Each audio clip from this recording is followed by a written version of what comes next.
Yo, what up? What up? How's everybody doing? Welcome back to another Scale Riders podcast episode. I'm your host, 65 Loks.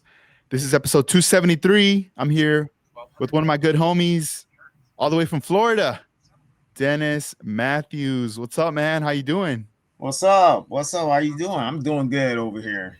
Yeah, I'm doing pretty good, man. Hey, I'm still shooken up from that time when you peeled out, bro, in your car. Yeah, I had to just let y'all know what time it was. I had to show you what that thing can do. Yeah, I was like, oh, damn, I better hold on, I was like, man, that's cool, man. But hey, Yeah. it's good to see you. Even though it's on camera and everything, but we do keep in touch and everything. But man, Acme was such a blast, bro. Kicking it out there with you. Yeah, I'm glad that you guys came out there and you finally got to see what I was talking about all those years. As you remember, I've been trying to Yeah, get you to come out there forever. So I'm happy that you got out there and you guys really liked it. I was happy about that. yeah. I think about that a lot.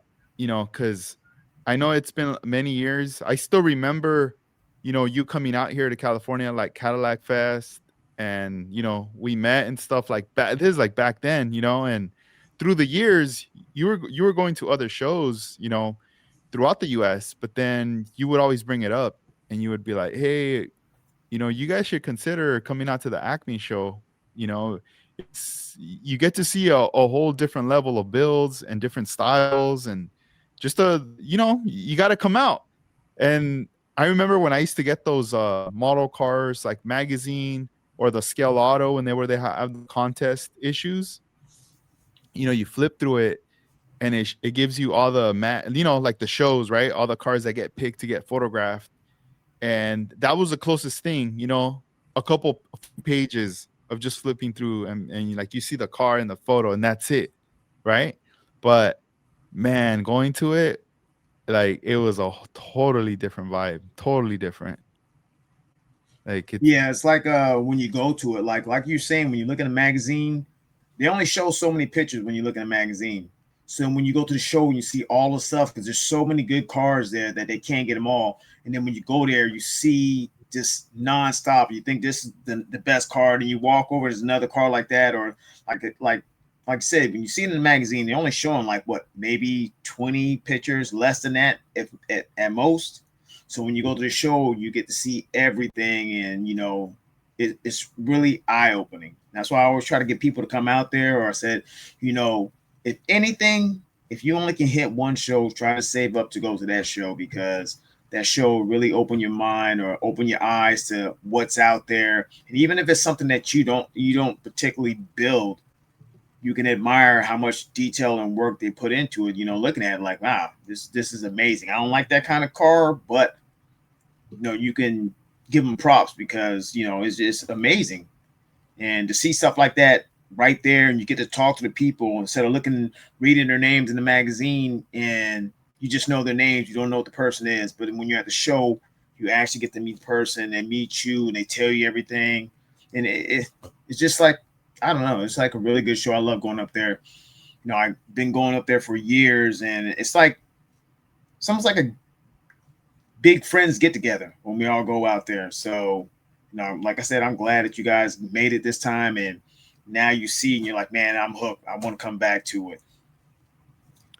Yeah, there was one of your friends that I met, and I didn't even know he was your friend. Like I happened to be recording, like taking photographs, and there was this one right in the corner, and it was a hot rod that was on a turntable just spinning, an orange one, right? And I'm like taking photos of it and just looking at it, taking some video. And the guy who built the car came over, and he's like, "Hey, what's up, man?" He's like, "Oh, that's my car right there." I was like, "Oh, what's up, dude?" And then he's like, "Do you want to see the bottom of it?" I'm like, "Yeah, for sure." So he started showing me the bottom, and we're just chopping it up real quick. And then like down the lane, like you were like in the middle part, and I heard you, and I don't know who said what's up to who first, but it was one of you guys. It was like, "Yo, what's up, Dennis?" And you're all, "Hey, Tom." And then I was like, wait a minute, what? You guys know each other? Like, I was kind of tripping out because everything was happening so fast. And then later I was like, all right, man, it was cool talking to you. I gotta go. And then I went over to you, and then we started kicking it right there. And I believe you said he was from Florida also. this friend of yours, and he's on Instagram, but I don't think he posts anything. Like he just has the account. Because when I posted that video clip of the car, he did reply like oh, that's my car. So I ended up tagging him, and I did a collaborate post. And when I looked at his page, I was like, that's the only post he has. Like there's no post, you That's know. crazy because he does build a lot. He goes to a lot of shows, and like he stays probably like 20 minutes down the highway from me. Like I'm in Orlando, and he's out in DeLand or DeBerry somewhere out there, but that's not that far. Just like jump on the interstate and you're straight there. It's like about 2 counties down or something like that. And I think I was telling him about you guys coming out there, and he was really excited to meet you guys. He's like, "Oh, you got to introduce me to your friends that are coming out there," because the last show I went to a couple months back, I was telling him about it, and he was like, "Oh, you got to introduce me to them. I want to see these guys." And then I was telling you, and they got some really good builds. They're really good friends of mine and all that. So he was like excited to see y'all. Tom was really good, and lately he's been winning every year up there, which is crazy. Like I won twice, and they weren't back to backs. The first time I ever went there, I won, and then I skipped a couple of years, and then I won again. So right now, Tom seems like he's winning back to back every year when he goes up there. So the last like 3 years or more like that, which is good, man, because he builds really good. I can't deny him. You seen his model. You put the post up there, amazing. He's really amazing at what he does too, and really nice guy, really nice guy. Yeah, it was very clean because even on the build, he was like, "Hey, do you want to see inside of it?" And I'm like, "Yeah, for sure." He's like, "Because these are the details that I added that you don't really get to see."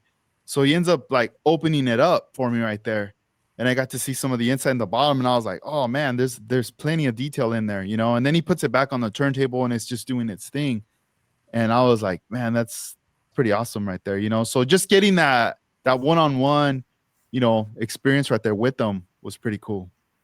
Yeah, like I said, that's the thing about the show. But uh, I guess ever since I first went there, because somebody else brought me up there, they introduced me to the show, and he's a really good model builder, and he hasn't been up there in a while though, because he just kind of took a break and everything, and so everybody got to know me from that. And when I start coming up there every year, and the next, what are you bringing? What are you bringing? What are you bringing? And I'm like, I don't know, but you meet a lot of cool people and you become lifelong friends with them because every year I go up there, I run into the same people and hey, how you doing? I can't wait to see your stuff, or let's hang out or whatever, and talking with people and all that stuff. And it's just the show is so fun. Like I said, I don't even go up there to win anymore because you've seen the level of bills anyway. So it's like, man, it's like, what are you gonna do to win?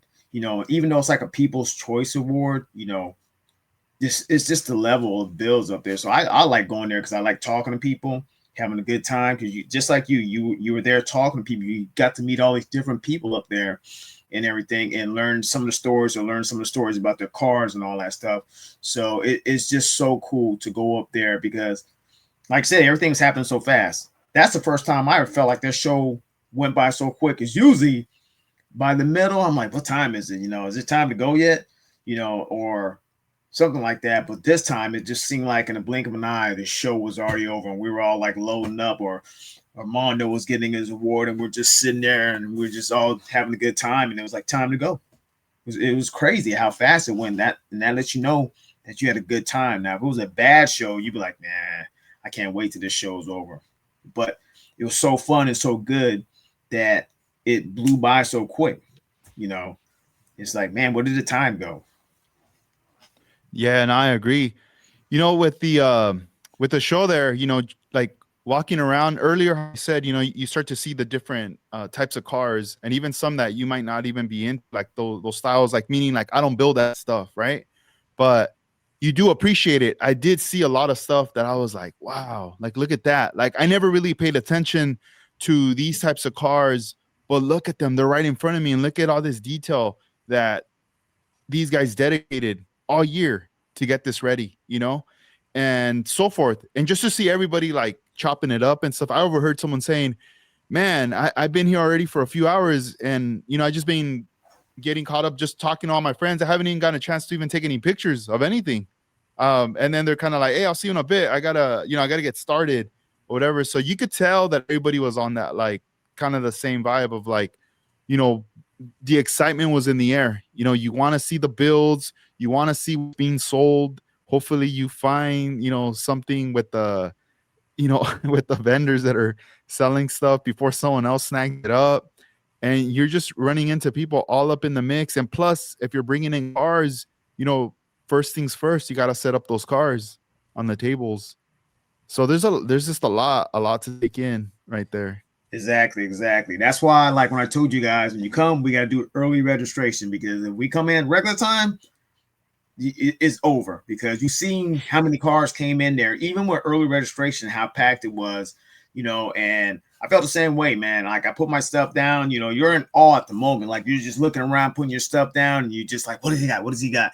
And then when you put it down, you start going around, but then you get stopped and you talk to people, and or you go to the vendor's booth, you're walking around. Then you're like, oh man, what time is it? I forgot to take pictures, or I haven't took no pictures, or I tell people sometimes I wait till later to take pictures, only because I'll go through one table and like, oh, it's nice. Come back and there's like 10 more models sitting on the table that weren't there earlier. So I'm like, nah, I got to film this whole thing all over again, and because people come in later and all that, put their models up, and and I felt like this time I didn't barely took any pictures. I took a couple of clips, which was crazy, and that was it. I kept walking around. We were walking around the vendor booth. We went and got something to eat, and it's just like, first it seemed like the time was going slow when we in the beginning, because we were all like, running around like the chickens with our head cut off. And then it started to go faster and faster. Next thing, it was like, what? Yeah. That's funny. Hey, real quick, let me give out a shout out and let me go on the comments right here.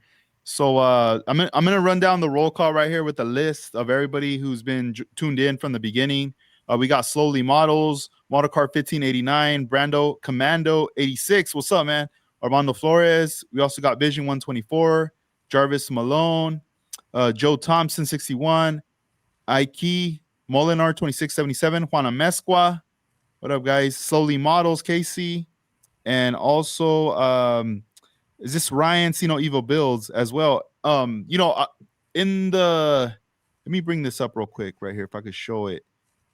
Bam, right there. So Slowly Models is asking, we got 2 streams going on. So just so you guys know, right now, yeah, there is 2 streams going on. This is something new that pretty much StreamYard's like offering vertical view and then just the regular standard view.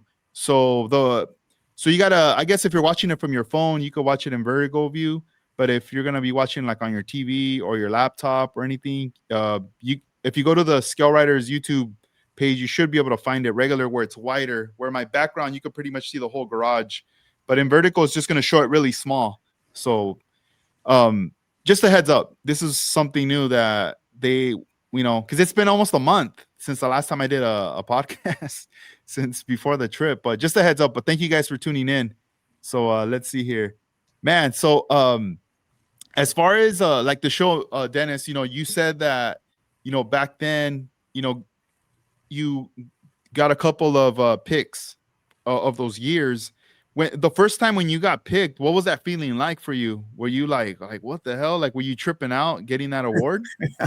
The first time they called me, I was in the vendor area talking with some vendors, and we were just talking, and they called my name, and I was like, I thought I did something wrong, or they just needed me to do something, and I was like, what? They're like, no, come on, Go bring move your car. car. Yeah, and I was like, well, what?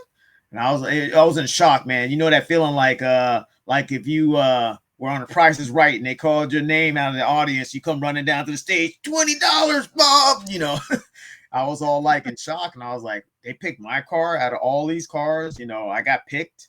And I felt really good, but you have that feeling like that, this like, kind of feeling like this so excited feeling, because I was just like, all these cars, like there's only like top 10, and for me to get picked out of like back, I think my first one, it was like 600 cars there. So to me to get picked in the top 10, I was like shocked, because there was other cars there that were, I'm gonna say other, there was a lot of other cars there was way better than what I brought, but but somebody told me is what I brought was different from what was sitting out there. And that's what caught everybody's eye because it was something different because that show really didn't have a lot of lowriders, barely any. I think when I started bringing them, it was me and what's his name out of Texas. We were the only ones that had cars out there, and everything else was not lowriders. So when I brought my car, it was something different, and they flipped out on it. I liked it, but I didn't. When I brought it up there, it's like, you feel like you're a champion in your neck of the woods. When you go up there, there's all these other UFC fighters that are bigger and better, and you're like, what the hell? And that's how I felt when I was there. But I was still in shock. Even on the way home, I was like, I couldn't believe it. I was like, man, it was just crazy. It was just so crazy. But this, I don't know, describe the feeling. I don't know, man. It's like you won the lottery. They picked your numbers. You're like, what the? That's how I felt. Yeah, one thing I really liked about it was the presentation as far as like giving also the awards, right? Yeah. The host, he's he's talking about the event and the people that are involved and everything, and then they start calling out the names and also how they have the stage set up.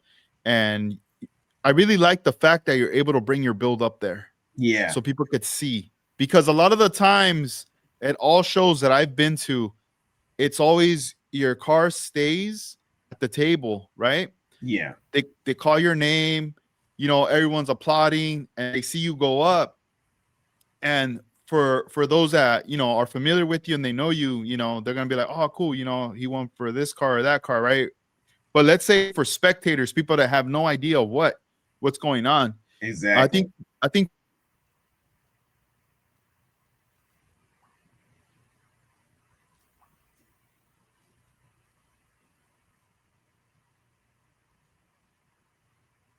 I think that would help if you would be able to bring up your car and maybe hold it or put it on the table if they have that kind of a display, but just seeing that, like everybody coming in, pulling up their car, and the opportunity to get photographs and videos of all the cars lined up and everybody there, that was great, to see that right there.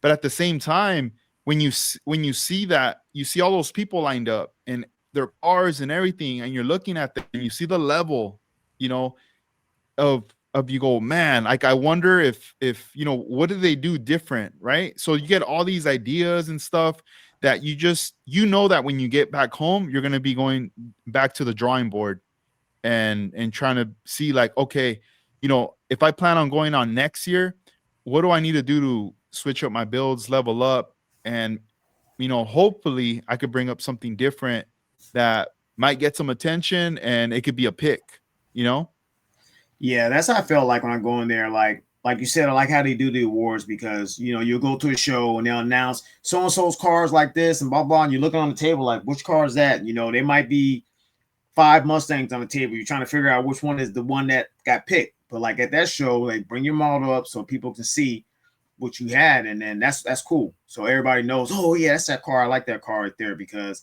especially at that show, like there's not one Mustang, there's like 30 Mustangs. There's not one Camaro, there's like 50 Camaros. So, be able to put your car up there when you win, bring it up there. So like, oh, okay, I know what that is now. And that's pretty cool. And as far as like every year when I go to that show, I always come back inspired or get inspiration to build something different. Not even build something different, just to up your game, because like sometimes you sit around the house or you sit around, look at your models, you want to try something, you're like, nah, I'm not going to try that because I don't think it's going to work. You go to the show, somebody did it and it works. You're like, damn, now I know it works, I can do it. Or you just get inspired. Or even looking at a car, like say I mostly do lowriders, but I can look at other cars and you get ideas off that. You're like, oh man, that's nice. Okay, what do you do? Okay, I can do it. You can add that onto your model, incorporate it into your model, your build when you come up the next year. Or even like other cars, because you might have a bunch of things to do, different models, and like, okay, on this one I'm gonna do this, and this one I'm gonna do that.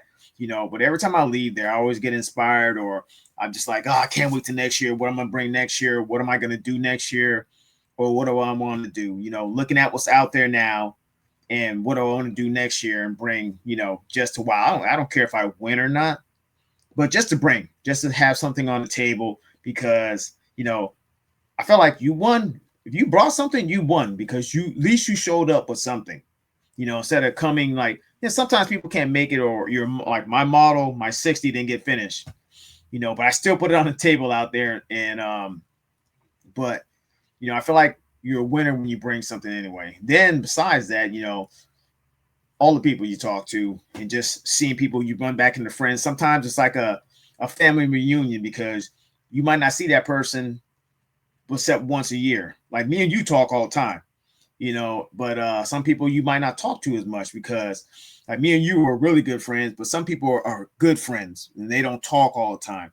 But then there's a lot of people like either watching this right now, whatever, that I speak to and you speak to as well, but you don't see him as much. But so when you go to the show and you actually see him, it's like it's fun. Oh, how you been and whatever, about what you bringing, and just have a good time. So like I always get inspired to either find parts for my next build. Like now, unless it's a model kit I actually really want, I mean buy a model kit anymore. I just go up there and buy parts. I try to look for parts to put on my next builds and stuff like that. Yeah, I remember like so last year, right? Having a conversation with Armando and him saying, "Hey, I've been talking to George, I've been talking to Dennis, and I'm really considering in going out to Atlanta, but for next year." And then he had spoken with Luis, I believe, and even Luis was like, even Luis is down. And I was like, "Oh, well, he's down too."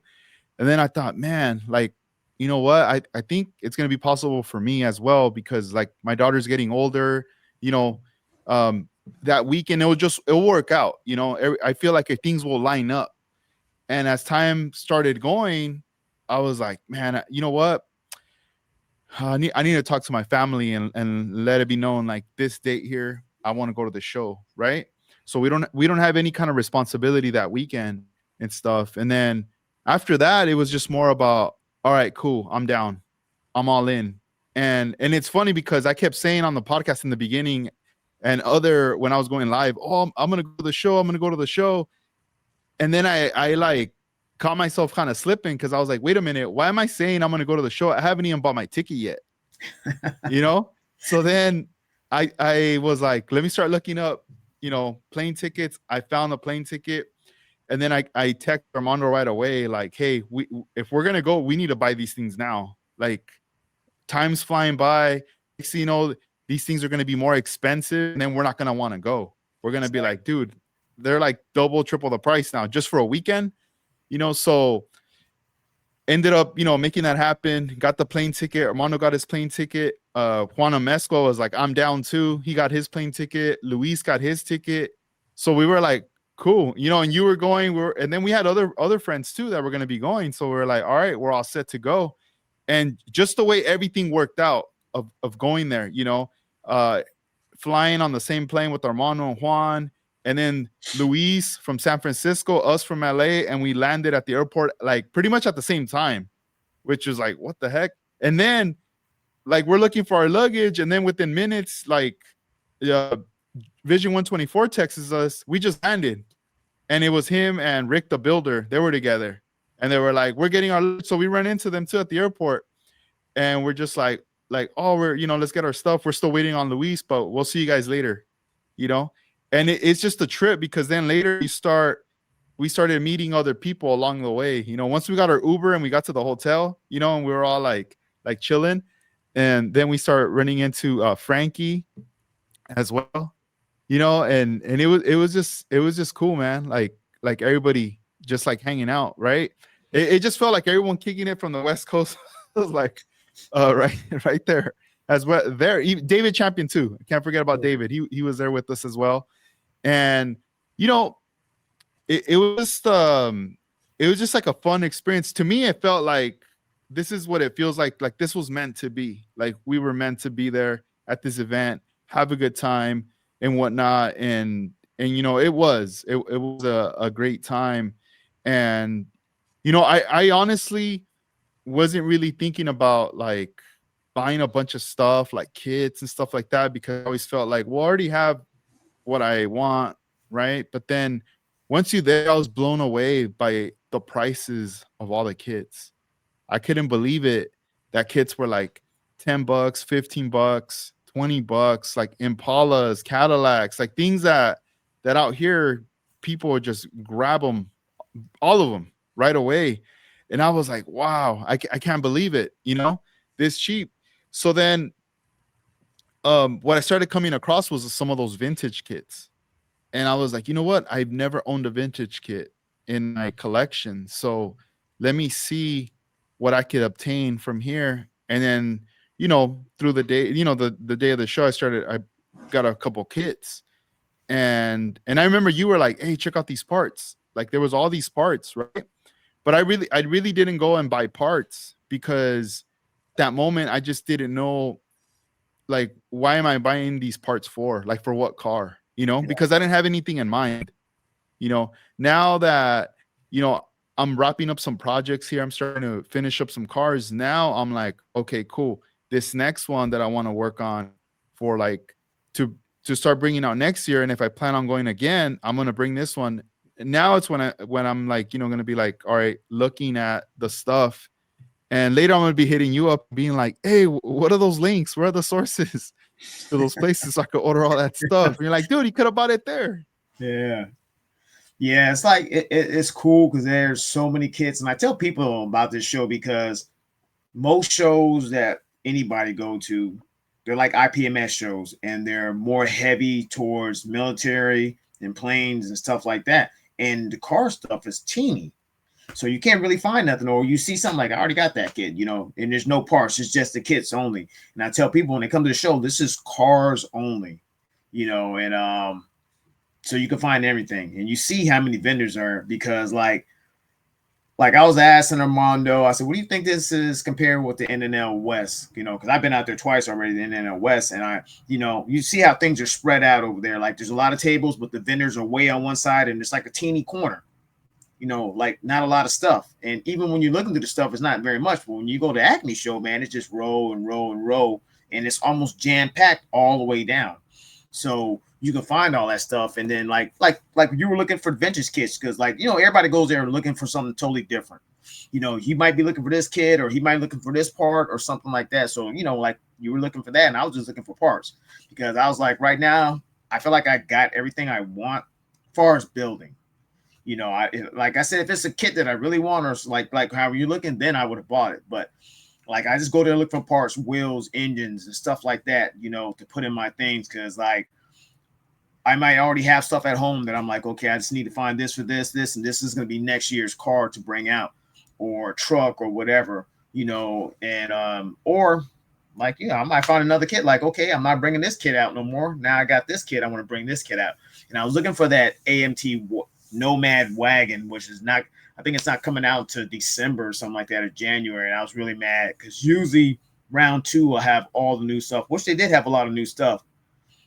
And but they didn't have that wagon, man. I was like, I was mad about that. What's the year on that wagon that they're releasing?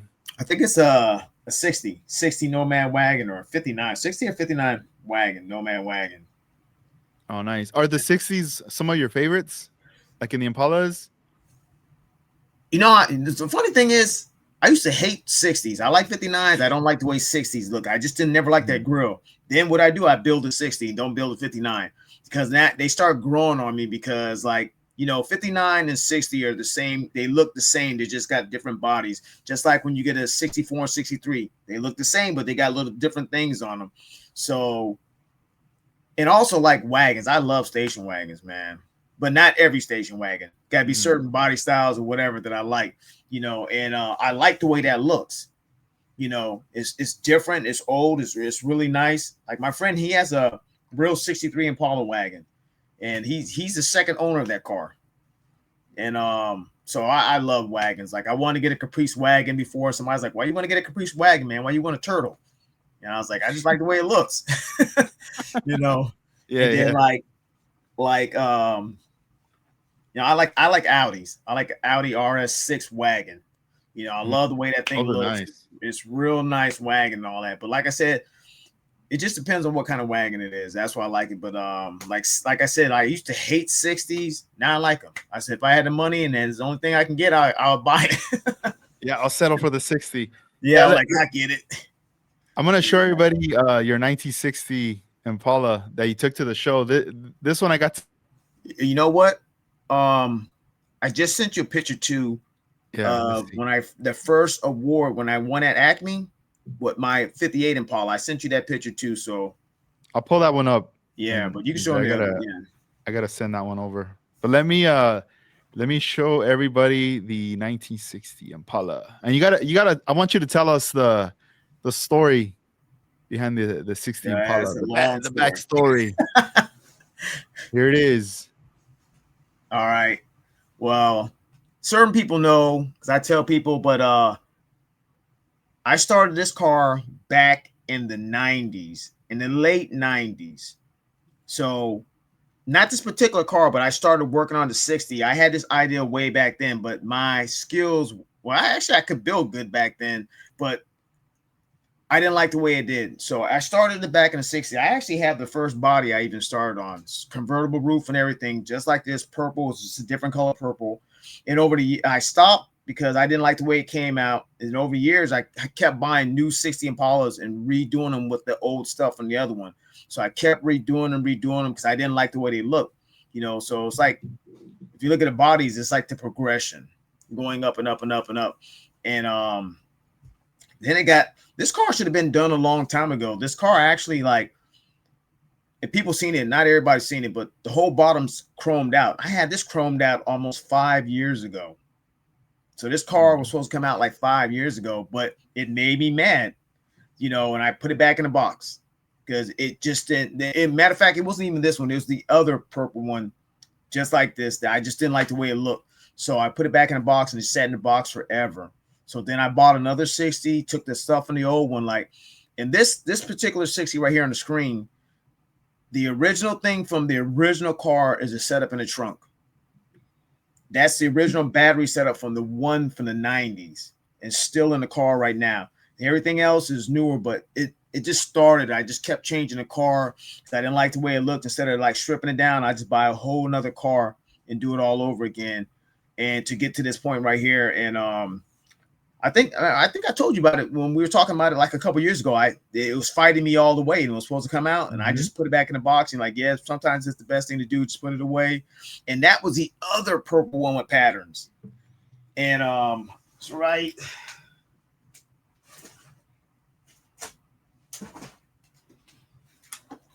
It's this one right here. Zoom in on you right there. All right, go for it. Yes. Yeah, I remember that one, dude. I for a moment thought that was the one you took to Acme. I almost thought that you ended up like, how can I say this? Like kind of scuffing it and just layering the pattern, over. Yeah. Okay, so they're two different cars. Yeah, this is actual same color, but it's the same tropical goods purple. I forgot what color purple it is, but it's the same purple on both cars, but then the patterns are different. And so, like I said, I started even the interiors. Like I got tons of interiors that are all fully done, and I just didn't like it. So I just kept changing the car around until I got to this point right here, and I think it came out really good.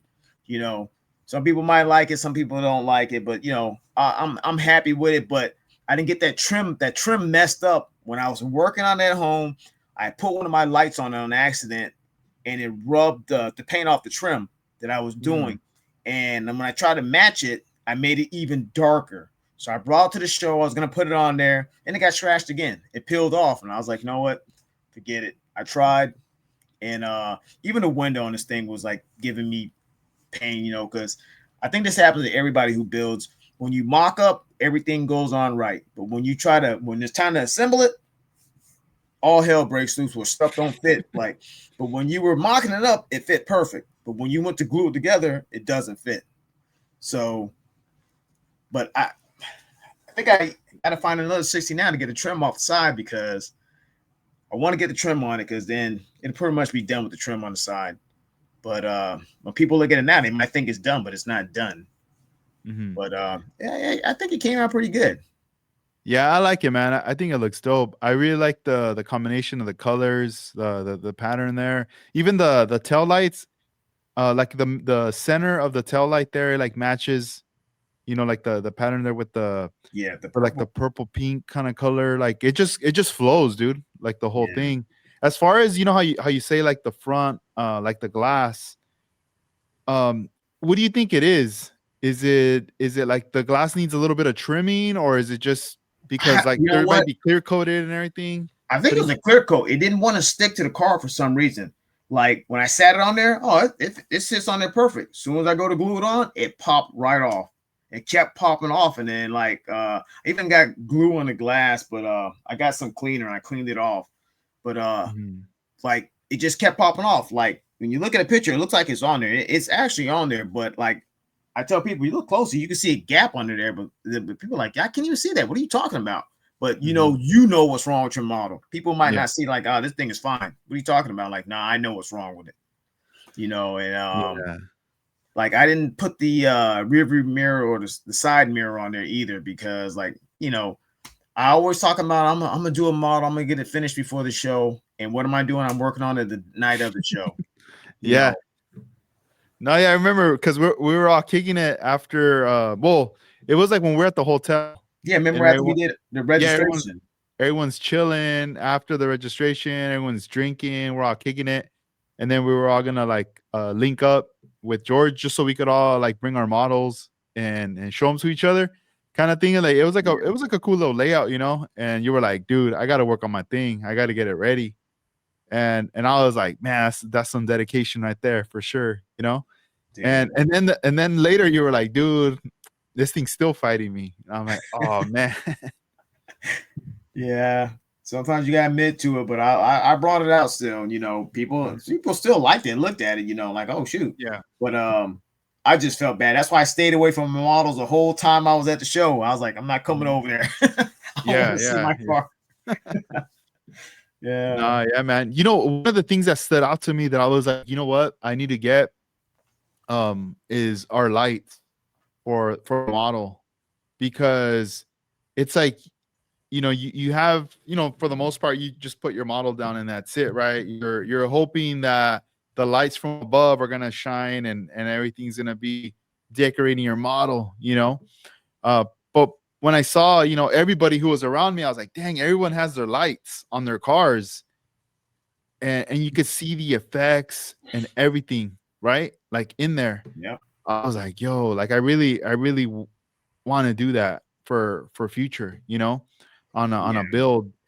So I got to start doing my investigating and seeing what I can create or do in order to have a better display showcase of the car, because a lot of the times I feel like that's how things get overlooked, because it's not properly being showcased and it's just Or there, yeah, and or or the it could be lighting at dark. the venue. Yeah, the lighting, everything's dark, and you don't really get to see like inside or the effects that are in there, or the details. Yeah.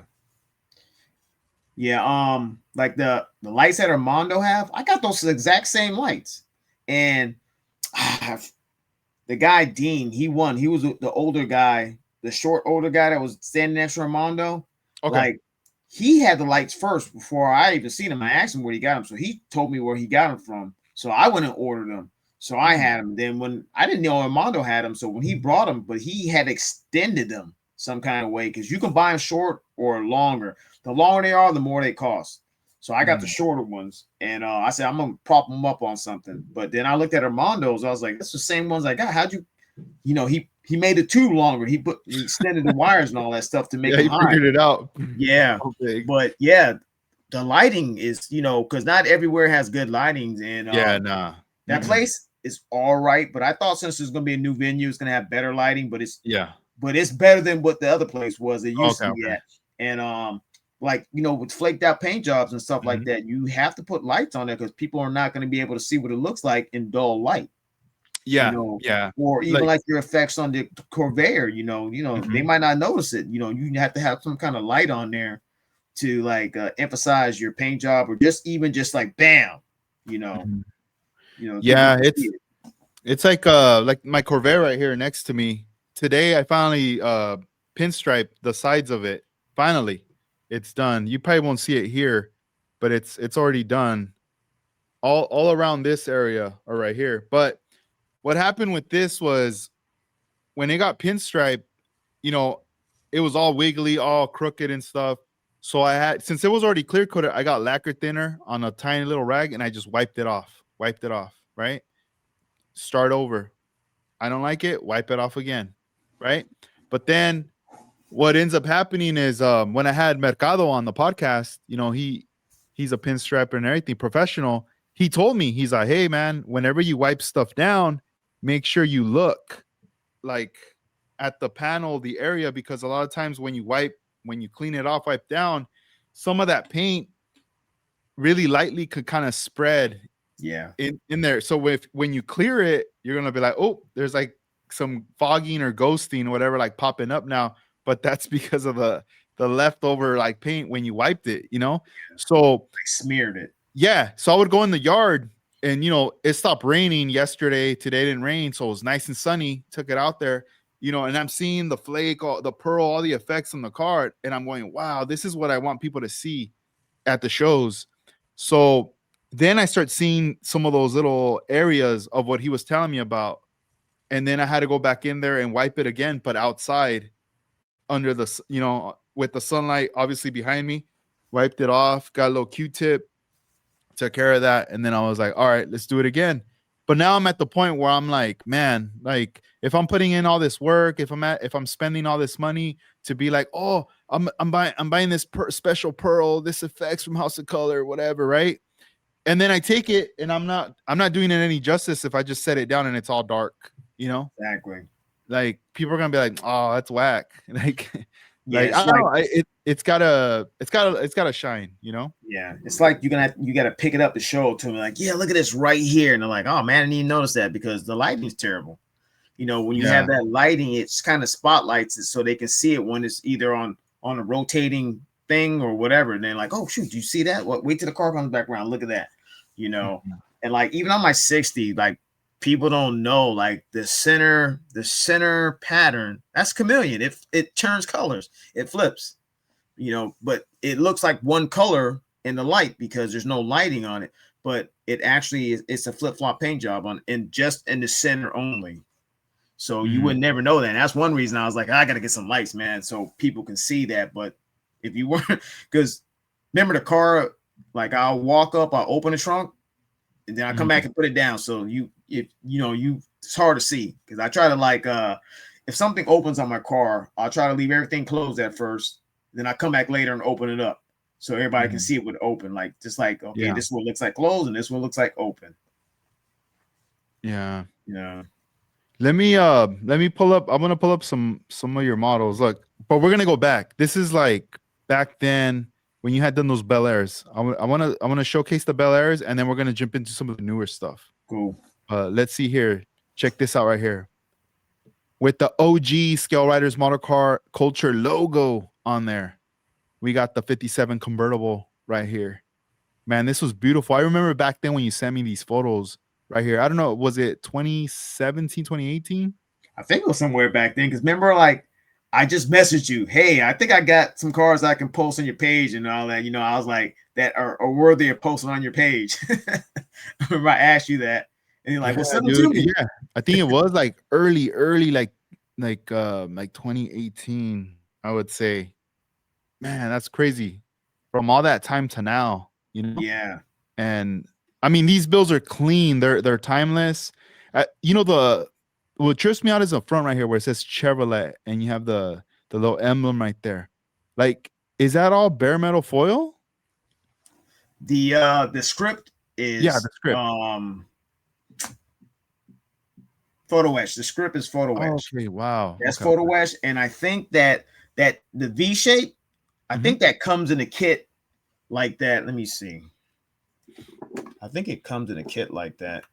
But the script is yeah, the V comes like that. That's the chrome piece, but the script is photo etched. So I put the Mhm. photo etch on there. Yeah. It's nice. And then let me show the interior here. Bam, right there. Very clean, man. Clean Yeah, work thank you. right there. Yeah, it's like when you go to shows and you see what other people are doing, and like, oh, I could do that, or it just draws more attention to the eye when people see that stuff like that, like looking in the interior and everything like that. Even though back then these cars didn't have seatbelts, because like prior to the 70s or something like that, you didn't have to have seatbelts in your car. But in the modern times, people were putting seatbelts in the car just to be safe. When you bought a car nowadays, just like this, like you can buy those seatbelt kits for 57 for real. But back then you didn't have to have it. It was an option. That's the craziest thing. Back then it was an option. You could buy the car with seatbelts or without. So I wanted to put seatbelts in it, make it look like it was a daily drive or something you drove now. So that's why I put seatbelts in it. Man, it came out pretty good. Yeah, and then watch, we're gonna take a peek right here. This is the very OG. I don't even think I even have any. I probably only have one. Boom, the Scale Riders plaque Yeah. right there.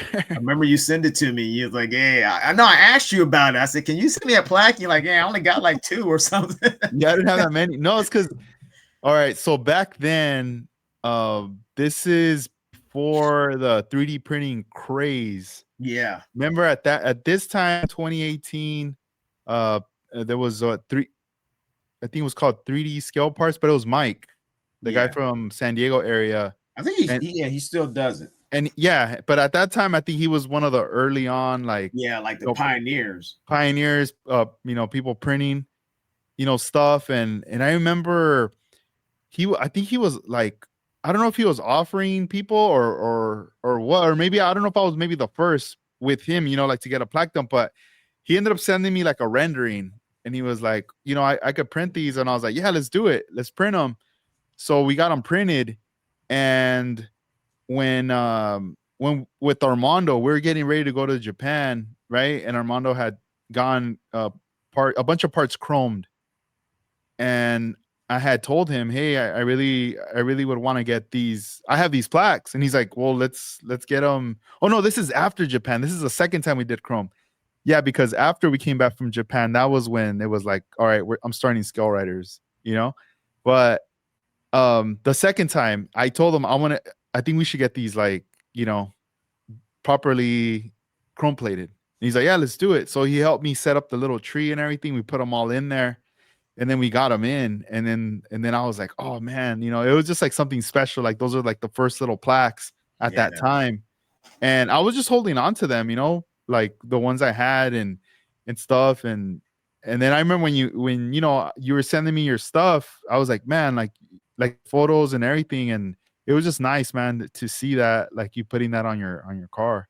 Yeah, I because I was think like, I dude. asked you, I said, "Hey, you got any more of those plaques?" You're like, "Oh, I only got this." I was like, "All right, can I get one? If not, don't worry about it, whatever." You're like, "Yeah, I'll send you one." You sent it. Yeah, yeah. And then let's see here. Let's we see the other Bel Air in the back. That's also a rack top too, right? Yeah. Okay. Yeah, they're That's both like that. And the orange one was the one that was built first before the brown one.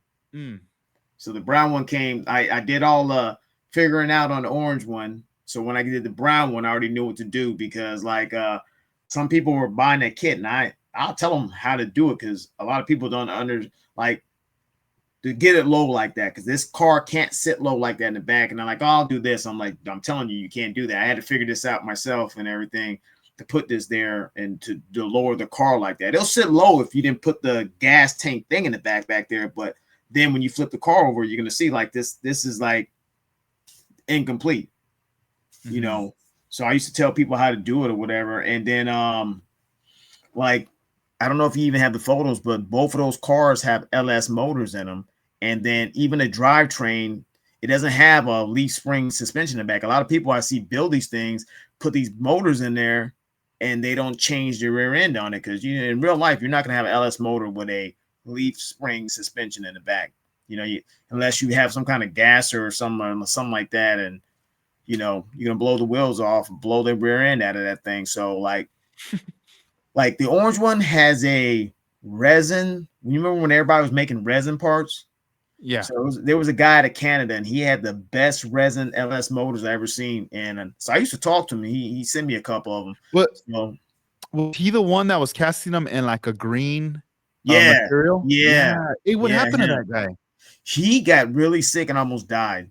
Oh, no way. Yeah, he had to Yeah, yeah, step yeah. away for a while. He Dang. got like really sick out the blue because you Mhm. message him, because I used to talk to him all the time. He's really cool. He loves to talk. He's a real cool guy. And Yeah. then he just disappeared. So then somebody posted on there, oh, he was really sick. That's why. Then he came back, Mhm. and I don't know what happened to him. He came back and then he disappeared again. So, but he had Yeah. like it was either cancer or something. He had got it really, really bad. Oh, He man. told me about it, but I think that's on my old phone, so I have none of the messages, or it Mhm. was saved on something else. But yeah, he had got really, really sick. But he sent me these motors. I think when we get off the thing, I'm gonna look at my parts bin. I have the bags from his original things that he sent me, Mhm. but the orange one has his LS motor in it, but then the brown one I had to raw one out of a Corvette. Before that, Dang. that was, nobody was 3D printing back then, so you had to buy a Yeah. whole kit just to get the motor out of it. And that's what I did with the brown one. That's crazy. Yeah, I remember that guy, like his brand and everything when he came out, because this is going back before 3D printing, Yeah, and he started, casting stuff, bringing it out, and his color, he was already like I'm gonna do my stuff in this color. So his stuff, it was like almost like a signature color, yeah, right? He was the only one doing it, not in the white, but in like that green, and even yeah, the packaging too, the way it was in the baggie yep. and everything. Let's see, clearly scale. I think that That's was what. it. Yeah. Yeah, Oh and then yeah, I somebody put that on there. Yeah, I clearly scale. remember going to NNL West, and there was somebody that was vending there, and they were selling like all his stuff. Like it wasn't him, it was somebody, it's one of his friends or something. Like And a I don't know if distributor. yeah, and I don't know if it was during that time, if he was sick or not, right? But I remember when Revell released that, was it like an Oldsmobile, and it had like the scoop, and then he released the Yeah, hood yeah. He did the stock without it. hood and not that Yeah. weird. Like yeah, he did the regular hood. Yep. And Yeah, remember, that was hot for a minute. Everybody wanted that hood. And exactly. because people were like, where can I get it? Because, I guess some people didn't want to cut it, or, like scratch build that little piece. Yeah, So they because were they had going that for line down the middle. for the hood. And I remember even obtaining some of his stuff too. And yeah, man, I remember that was a time when it was like hot. I remember it was like that. And remember even like during that time, I remember even like Hank was busting out or taking pre-orders for his wheels that he It's was gonna funny. be I coming out have a with. set of his wheels too. Dang. I have a set of Hank's wheels. I remember the first time he got them out and I couldn't get none. Then The first and then run. yeah, then I got the second run. Uh-huh. Like I knew Hank too. I used to talk to him all the time also. And then he disappeared because he's making his rail car. And then he works for the railroad. So he was like never around and all that. He's like, yeah, when I'm in, I try to do this, and then I got to go back out in the railroad. And then I remember he was building a Monte Carlo, real Monte Carlo. He did all that, but then I finally got a set of his wheels, and I still have them sitting in a drawer over here. Mm-hmm. Yeah, Yeah, I have some of the wheels too. I just don't have the tires. I But got I them. just I got rims and tires. yeah. I remember when we were, what year was it? We were gonna go to Cadillac Fest, and you came down to that one. It might have been the 2019 one. He was there, wasn't he? It was at the Frankensons Yeah, yeah. location. The old Frankensons. Yeah, yep. He was at the old And Frankensons. when I was bringing out that pink Cadillac, right? I was putting on the wheels, and the wheels that I was gonna use were gonna be Hank's wheels, right? So I'm putting them all on the mock-up and everything, and then I'm like about to put on the last wheel, and it's fighting me. And and the next thing you know, I did the worst thing. I put my thumb on the center of the wheel, like Push right it on the in. face, and I just push it in, and I could just feel like all the spokes just cracking, breaking, like from it, because I guess they were 3D printed, right? At that time. I don't know. I don't know if they're casted or 3D printed. Yeah, I mean, I really don't know, but I assume they were three, because they were pretty clean. And I just remember like breaking them, bam. And I was like, oh man, this was the only set of wheels I had of his, and I know it was over, it was done. I was like, I can't even use them, you know. Yeah, I got them. It's weird. I made a big deal about getting them, and then I never used them when I got them. So I was like, I did all that to get his wheels, and then when I get them, I don't even use them. I'm gonna find them. I thought they were in a drawer over there, but I don't think they were in that drawer. They might be in this. Is that your parts bin? This is one of my parts bins. It has all my photo wesh and random wheels. You can see rims in there, just parts. Because like I got more than one parts bin. Mm-hmm. You know, I think everybody might have something like that. I got one here. I got a big one. I was just looking in. It has more rims and everything in it. And then my older ones up there are smaller that I have back when I didn't have the space, and now I have the space. So I got like a. So in the Walmart and bought this little.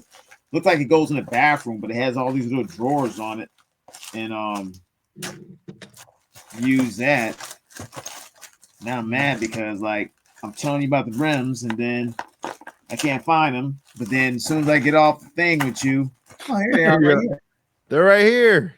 You know, nobody's gonna see them now because of that. So I don't know if they're. I thought they were inside this thing. I don't know. I hate when I got stuff everywhere and you think it's in one bin, but it's actually in another bin. Yeah, I have. Let's see what I have. I just pulled something out right now. So I know Slowly Models is on here on the live right now, but back then, man, this was also going back to like maybe 2017, 2018. Slowly Models had made these wire wheels. This is probably some of his early on 3D printed stuff right here in this color, which is like an orange kind of color. It even has his old school card in here. And I still have these. And then in this little case, I just pulled out. This is the center, one of the faces to Hank's wheels right here. Oh wow! It has a little knockoff glued on there. That knockoff is from the 64 Revell, but yeah, this is like during that time, man. I remember, but I think it is 3D printed, dude, because I'm staring at it right now, and there's even like little lines, like almost like little scratches in the back. It doesn't look too smooth there. Because to get the spokes like this, like casted, I don't know, man. I don't know, man. I didn't know if he had a 3D printer back then. You know what? Here's Hank's wheels right here. Oh, let's see. Let's do a close up right here. Yeah, let me pull them out. Yeah, I'm excited. Bring them out. Yeah. But these are like old, so they look old. Because remember what, that was a long time ago he did these wheels, so they're looking old. You know, compared to what's out there now, they're. I don't know if you can see them closely. This stupid glare from the thing. Let's see. There we go, right there. Put him a little closer.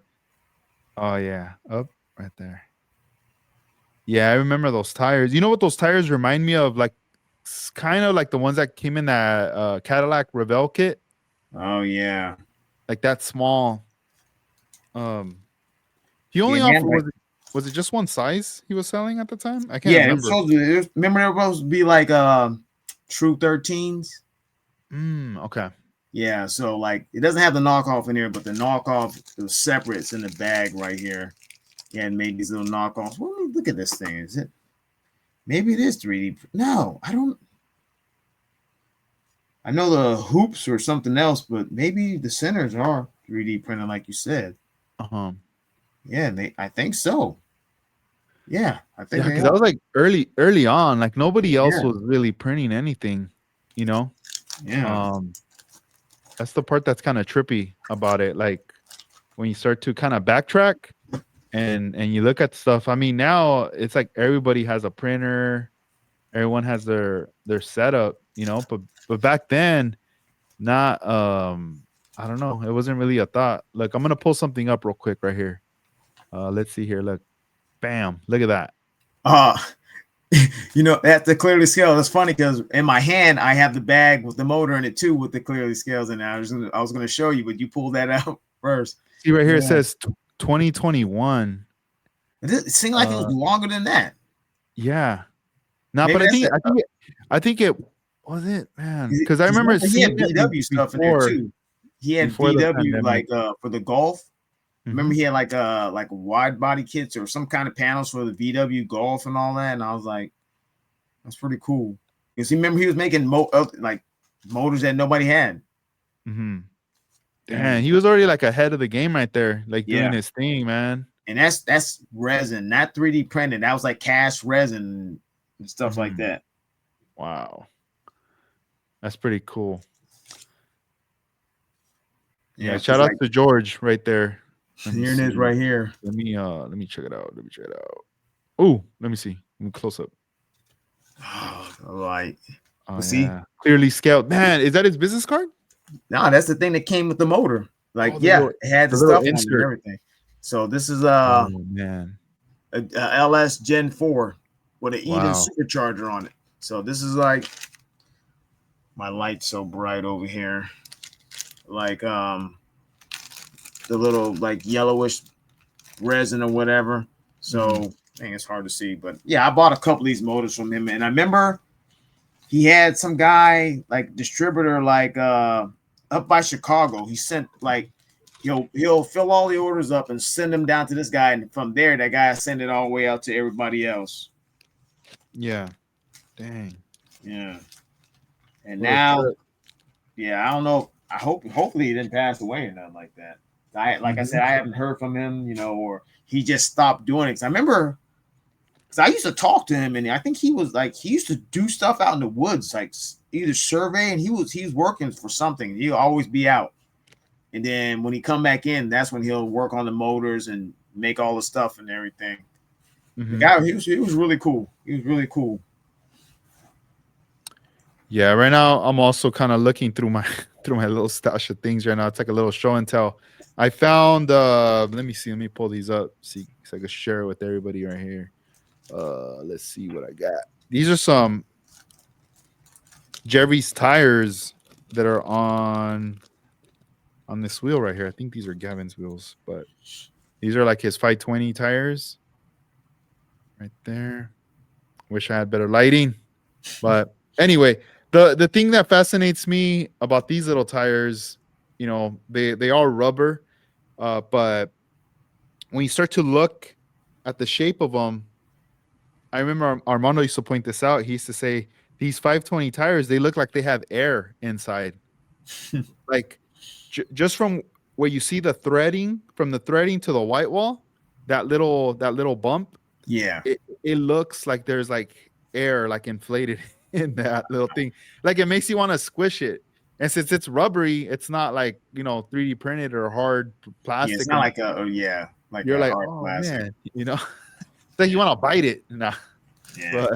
But The crazy thing is, like remember when I first met you, when I came out there and was at Cadillac Fest, mhm. and that's when I first met Jarvis too, because he was there also, and then 3D Scale Customs was there also, and I bought two setups from 3D Scale Customs. He wasn't even really selling these Pesco pumps. I still have them, never even used them. I got two setups of these Pesco pumps way back then from that first Cadillac Fest I met you at, you and Armando, and I still haven't used them yet. I just, you buy stuff and you want to put it in something, and then you end up never using them. Yeah. So It's a it's trip everything. because like those parts, everything you're showing me right now, at some point, in the future, I would imagine that you're gonna end up using some of those parts, right? They're gonna Yeah, come through. You're gonna be like, oh, cool. And I just hope that when that does happen and you bring out that model, that when you fill out that form of like what's in the engine or what's in this in the model, that you bring up like and give kind of like a little shout out to those names right there, because it's a trip, man. They were trying to produce something to have something that was probably missing in the scene, and they were like, man, we got to come out with this, you know. yeah. He came out with it, but it's like when I bought it from him, I think he only had those two setups there, and I bought them, and he didn't even have them out there for sale. He just, hey, look at this, and he showed them to me. I was like, you want to sell them? And then he's like, yeah, he sold them to me. So which was cool. But I'd never seen them in anybody else's setup or nothing like that, because they have the faucet turn downs, they have everything. This is very detailed little printed like Pesco pump setup. I was gonna use it like in an old school car, but you know, you want to find the right car to put it in. You know, you just like, I'm gonna throw in 64. No, I don't want to throw in 64. You try to find the right car you want to put it in, you know, the right idea, or you know, you might do it in the 50. I might put it in the 58, but a different 58 from what I was working on, because I was like, nah, I just don't think it's gonna work in that car or whatever. And so yeah, I actually bought one for somebody else, and he still ain't gave me the money for it, so I just kept it. He's like, yeah, buy me a setup, and I'm like, all right, get it for him. I got it. Okay, never hear from him again. Yeah, we're still friends though, but he don't remember, and I'm like, I'm not gonna tell him. I say, you gonna act funny? I'm gonna act funny too. I'm not gonna tell you. Yeah. So Armando confirms it right here. He says Hank's wheels are 3D printed. Oh, okay, good. Yeah, I couldn't remember. I felt like back then there was no 3D printer. Yeah, it was. I can imagine, dude. They must have been so expensive at that time too. Those printers. Yeah, that was something like new, and then you know, big, and then there's nobody tell you how to work it, how to use it, because nobody had them. Yeah, what do I do? Yeah, like I think this works. You know, do it like, okay, keep doing it until it works. Like you make it all messed up like blims and stuff, and then like, okay, these are fine now. Okay, just keep that do it. Let's bust those out. Check it out. So I got the photo uploaded now. So it's that 58 with the hood and trunk open. Oh, I see it right there. Right in the middle, that teal color one. That's the first ACME contest I went to, and I won. You know, and I'm still happy about that. It's funny because I got the car sitting right here. It's in the display case, but the trophy is still packed up. Oh, I was just like had nowhere to put it at, because that, you see how big that thing is. It's not small. Yeah. So I got 2 of those, and they're still in the boxes, because like I want to put the cars in front of them. And the funny thing about it is I won with that 58. And then when I came back a couple years later, I won with another 58. So only my 58s win there.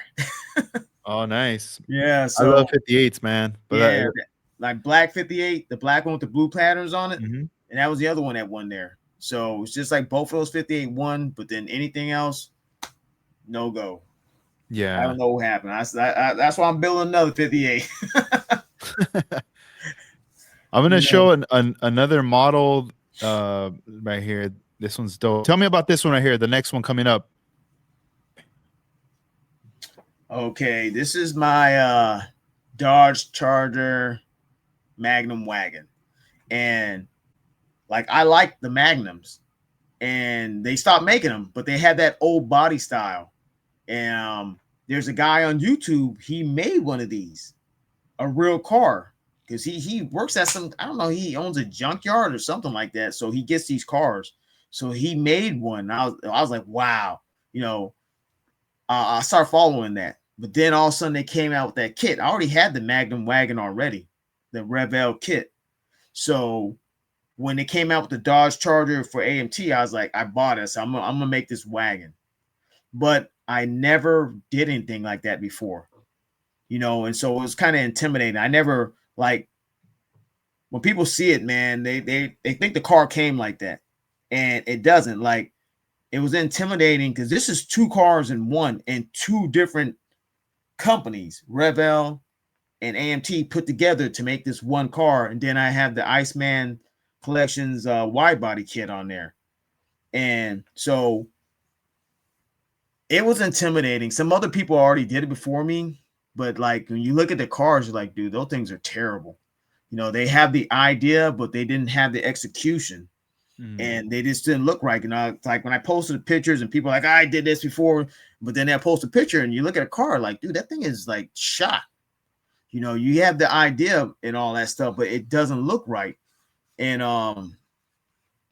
so when I start working on it, I think I cut the roofs off of both cars, and then it sat on the table for almost a year because I was so scared to work on it because I never did anything like this before. You know, it's easy to build a car that's already there to put together, but when you start cutting stuff and customizing like that, like some of these other builders that like go crazy on stuff, if you never did it, it's kind of intimidating. Like Armando does it all the time, so he knows what to do. You know, you've done it also too when you slam some of the stuff in your wagon, you move stuff. I never did nothing like this before, so I was scared. So somebody else did something. I had to use his idea, but I got the roof and everything in there. But all the ones I ever seen, like you don't have the picture, but my trunk opens and closes. Mhm. Nobody else's can do that. I On made this that one, whole thing. Huh? I could see like in the hood just a little bit right there. So this one does open. Yeah, the hood opens. Dang. It has Okay. the kit comes with a 396 or something like that. Mhm. But this one has a Hellcat motor, and I got a 3D printed Hellcat motor and put it in there. And like I said, like everything works in the car. Like, and then remember, I bought the rivets from you, and when people see it, they don't realize that this wide body kit has rivets all in it. So every rivet is in there, and I bought that from you. Remember, I had bought 2 packs because, like you said, like I seen you do it first when you put the rivets in that car you were working on, and how they'll shoot out of nowhere, and I couldn't figure it out, you know. Yeah. And I tell people it took me, and I kid you not, it took me 8 hours to do that on that car. Which when I thought I was like, I can do this in an hour, it took me 8 hours. I was from the morning to nighttime, and my back was hurting so bad from leaning over, and I couldn't figure it out. And I remember you said using a magnet, so I got a pin. I cut the tip of the pin off, and I taped the magnet on the back of it just to grab those rivets. And I Oh, already dope. had drilled the holes out, and it's weird because even if you drill the holes out, it still didn't line up right for some reason. So a couple times I pushed them in there, and it chipped the paint right off. But people can't see that because I'm like, oh shoot, I glued that paint right back on. So Yeah. I glued it on, and then we cleared the car, and you can't even tell unless I pointed out to you that, yeah, I broke it right there. And they're like, oh, I didn't even notice that. And I said, yeah, because it's the way it peeled up. I put it right back on. But yeah, it has rivets all in there.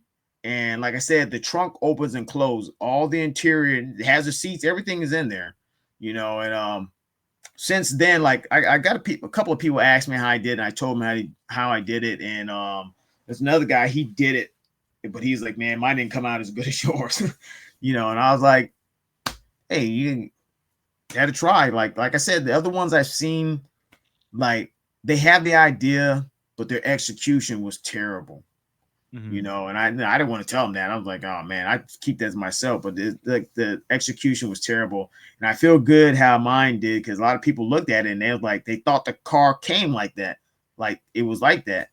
And it's not. Like, even if you look at closely, there's a Hellcat badge down there, and that's photo etched too. Like Iceman, you know, he's like, he's seen it because I sent them pictures of what I was doing. I forgot. Man, sorry, man, I forgot your name. We don't talk that much. You know, I was gonna tell you the wide body kit. So Iceman was 3D printing those. Yes.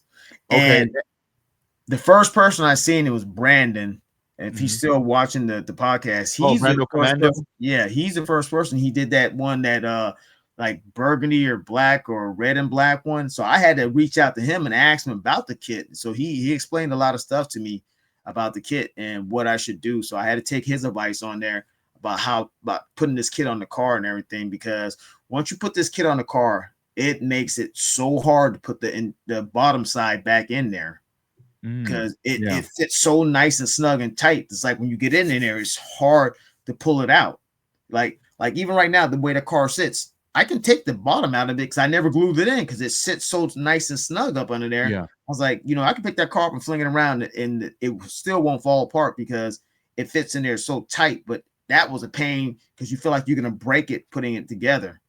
You know, trying to stretch it out, like you know how you got to stretch the body out to get the interior pan or anything like that when you put the bottom of the car on to slide it in there. You know, so I thought I was gonna break the car, but it came out all right. You know, and that looks awesome. Yeah, like you said, I would think like this is how it came out, like out of the box, like you know, even the wide body, like that back fender, Yeah. like those grooves, like it's shooting down and then it goes down. So this way you could open like the, to open the door, Yeah. the I the had to door, the latch for to put gas and all that. yeah. Like the back one, I had to scribe out the door because the door line for the back one was kind of faint, it's hard to see. So Mm. I got my scriber and I Mm. scribed it so you could see it better. I Yeah, opened it up so you could see it and I can everything. And see then, it there. to match it up because the thing Hmm. matches up pretty good with the car. So, with the lines of the car and everything. So, like I said, I had to ask Brandon about it because, he did it first. And I was like, oh, nice, So now me ask him because he already did it. So I asked him, is there any problems or anything like that, when you put it together? So he told me everything, man. So he was a big help. Yeah. Did your Gundam scribing skills kick in right there? They The kicked in scribe. and then they kicked in on the paint job too, because that's Mr. Hobbies. People ask what kind of paint is that? That's Gundam paint, man. Yeah. I call it Gundam paint. It's Mr. Hobby. You can put it on anything, but you know, I know that paint from Gundams. So it's a Mhm. metallic. It's a Mr. Hobby metallic something. And Yeah. I tell people that and they're like, what? And I said, yeah. And they're like, man, I never thought about using that paint. I said, that paint works perfect, man. Yeah, it's is it the GX series? It might like I got metallics up here, but not Yeah, that. because I feel like the Yeah, it the is. mi- It is a GX. The let's see, show, GX. do you have one there with you? So you I can have a show us gold one. okay, yeah, let's see the gold one. So yeah, with that gray kind of Yeah. labeling on there. You Yeah, see the it? I have some too, bro, but they're Here's a green one. I gotta go dig them out, but there's somewhere in here. There we go. Yeah, the So GX so line. tell me, Dennis, like if I'm gonna let's say I wanna use one of those paints, right? Yeah. What is like to airbrush it, like the mixture? Is it like 50-50 Yes. with the thinner or how's it It's go? it's 50/50 with I use Mr. Hobby leveling thinner. Ooh, let's see. Let's bust that out. Yeah, Mr. Hobby leveling thinner. And this works perfectly. It's the thinner that goes with that. You can use any thinner or Mhm. lacquer thinner, whatever, Yeah. and it's 50/50. So what I do is I see. You know what? Let me go grab my paints. I'm gonna go grab them. I'll be back. All right. I gotta get them. Right now that we're talking about Mr. Hobby. Talking about paints. Got some jars. Show you guys how to do it or how I was told, because the hobby store I go to, he helps me out with everything, the paints. He gets the paints I need and all that stuff, and he tells me how to mix them if I don't understand how to mix them to get them right. So with those Mr. Hobby paints, which I got a lot right here, I just pour this out and I look out how much paint is inside this jar. So when I pour it into one of these Tamiya jars, which has the lines on the side, so whatever it goes up to, I try to do the same thing. So it's like 50/50. So you come out pretty nice when it's 50/50 and the paint flows really good. Mr. Hobby has some good paints. They got lacquers. They're pretty much lacquers. They're almost like Mhm. Tamiya, a little bit better than Tamiya. So they Yeah. work really good. Let me see here.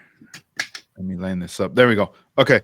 So, dang, I thought I had more, but right now that we're talking about, I actually have, I think, the color that you painted that car.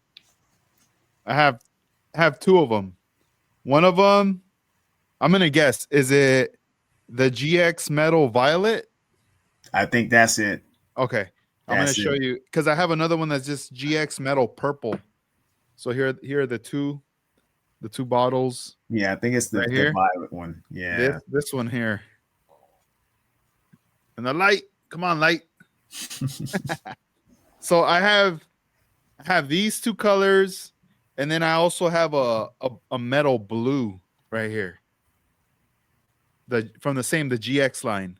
Yeah. And I remember back then, when we were building Gundams, talking about them and everything, and you were telling me, "Oh, dude, check out these colors and everything."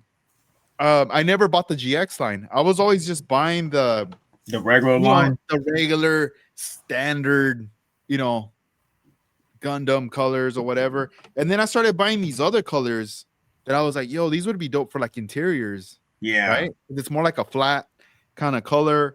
Um, there's like different grays also. And I mean, they all have, like you said, Gundam. They all say, a lot of them say Gundam on them or Yeah. whatever. But then I bought this one. This is more of a white pearl. I mean, even this white pearl looks beautiful Yeah. as well. Then I was like, man, this is a nice pearl. Um, let me see. So in here, I just have nothing but, in this little thing, just nothing but colors, right? But in this other bin, I have here. I think it's where I kept like the primers. Uh, there we go. The finishing ones. Yeah. All the jar ones, and then whatever I would mix, I would put them in these jars. I was using the Mr. Hobby jars too, at the time, back then. I have a red. Damn, this thing's not even mixed yet. Let's see. This thing probably hasn't been shook in like months. Yeah, that's like I got something like that too. I make all these colors to paint a card, and you got a leftover, and you just let it sit in a jar. Yeah, It just sits in a jar. dude. But yeah, I so use that, and like even the patterns on the 60, people don't know. Like Armando thought it was candy. I was like, nah, that's Mr. Hobby, man. That's the clear pink.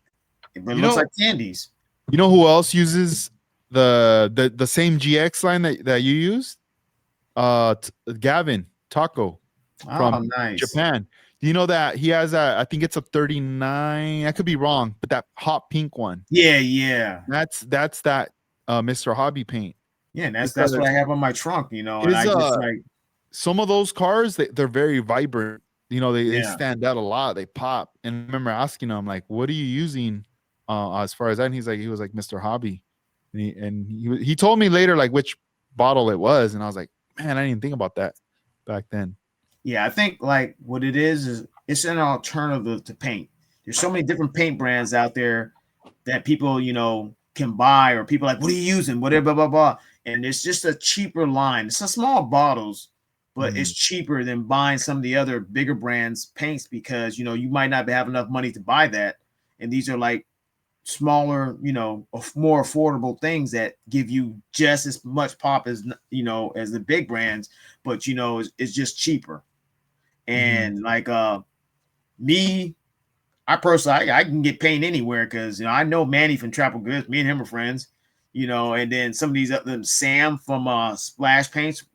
We know everybody already, so I see them, I buy paints from them. But then like I buy other paints, cheaper paints too, So it all depends on you, because like I said, like my 60 is Tropical Goods and Mr. Hobbies mixed together. Sometimes people like mixing paints. And matter of fact, like the Chameleon. The Chameleon is Tester's one coat spray out of a can.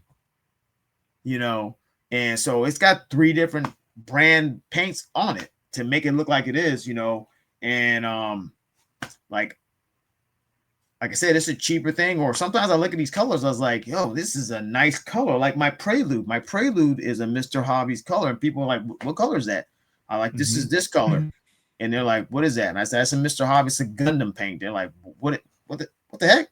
Yeah. So it's just like a cheaper alternative to me, and you can get some good paint out of it. Or, some of these people like might live in an area where they have Mr. Hobby, but they don't have Tropical Goods or Splash Paints or anything else, they can get. But there's Mr. Hobby. Just buy that, and you can get a nice paint job. No, yeah, like this color kind of reminds me of the car. This is a. Let me shake it up though. This is House of Color that's mixed in here. It is also a metallic. It's just it looks more blue right on the camera, but it is when I'm looking, it looks totally different from what I'm seeing on the screen. It looks more of a blue, but it's like a metallic, more of a like a violet kind of color. Yeah. But like I have no House of Colors candies at all. I want to get some. My friend, he has some. He's like, if you ever need any, just come. I got he opens the cabinet. He has all these House of Color candies. So whatever you need, just let me know. I'm like, okay. But I never went and got none. I want to go out to Coast Airbrush, you know, as many times I've been out there, I still haven't went out there. Yeah. You still haven't been? You never went to the original location? Man, nope. Oh man, yeah. Because I mean, when I come out there, I'm doing 100,000 things when I'm out there. oh yeah, you got a I long try to list. plan everything while I'm out there, and some stuff gets bumped out the way. You know, like ran out of time, couldn't go. Yeah. No, yeah. It's crazy because with with the location that they were at, I feel like if I wanted to go to Coast Airbrush on the original location and Anaheim, I was always going to hit traffic going over there. Yeah. Now they're in a different location, so it changes up the route, and it's like less traffic from the last couple times I've gone. Less traffic, bam, get there, and to me, I mean, to me, it's more convenient. But the other spot, I would be like, oh man, I don't want to drive. I'd rather just order it, get it shipped out to the spot, right? But it is one of it's just like going anywhere else. You know, you want to go to like a Gundam store or anywhere, and then just or a hobby store. Just to go for a little cruise and look at some stuff. Remember when we went to the Gundam store in Little Tokyo in LA? Neo Happy Land. Yeah, dude, I live probably like 10, 15 minutes away from there now. And before I used to have to drive an hour to get there, all this, nonsense, like far. Now it's just there, but now that it's there, I don't even go there. I'm just like, dang, I don't know. It's crazy because I remember when I first found that place, that's when it was hard to get Gundams anywhere. Only certain stores had it. Mm-hmm. And now you can get a Gundam anywhere. You go to Hobby Lobby, there's a Gundam, but I still like going to that store, going there just because it's a nice store. And I try to buy something every time I'm in there. And even if it's not nothing expensive, I try to support and get them because that store is just so nice. And you remember last time we went in there, the store is all changed around and everything. I don't even know it's still there. It probably is. I remember they used to post online on Instagram all the time. Now I don't see nothing. But when you follow 1,000 some people, even if they do post, you'll never see that post unless you happen to look when they post it. Yeah, a lot of the I remember you used to tell me hey, this spot has a lot of the hard to find kits. And I remember you see the regular kits, right? That you said you could find them everywhere. But remember, they were bringing in, I forget the P Bandai, the stuff they're bringing in from Japan, that it's either all blue with white or a brown color or red, or green.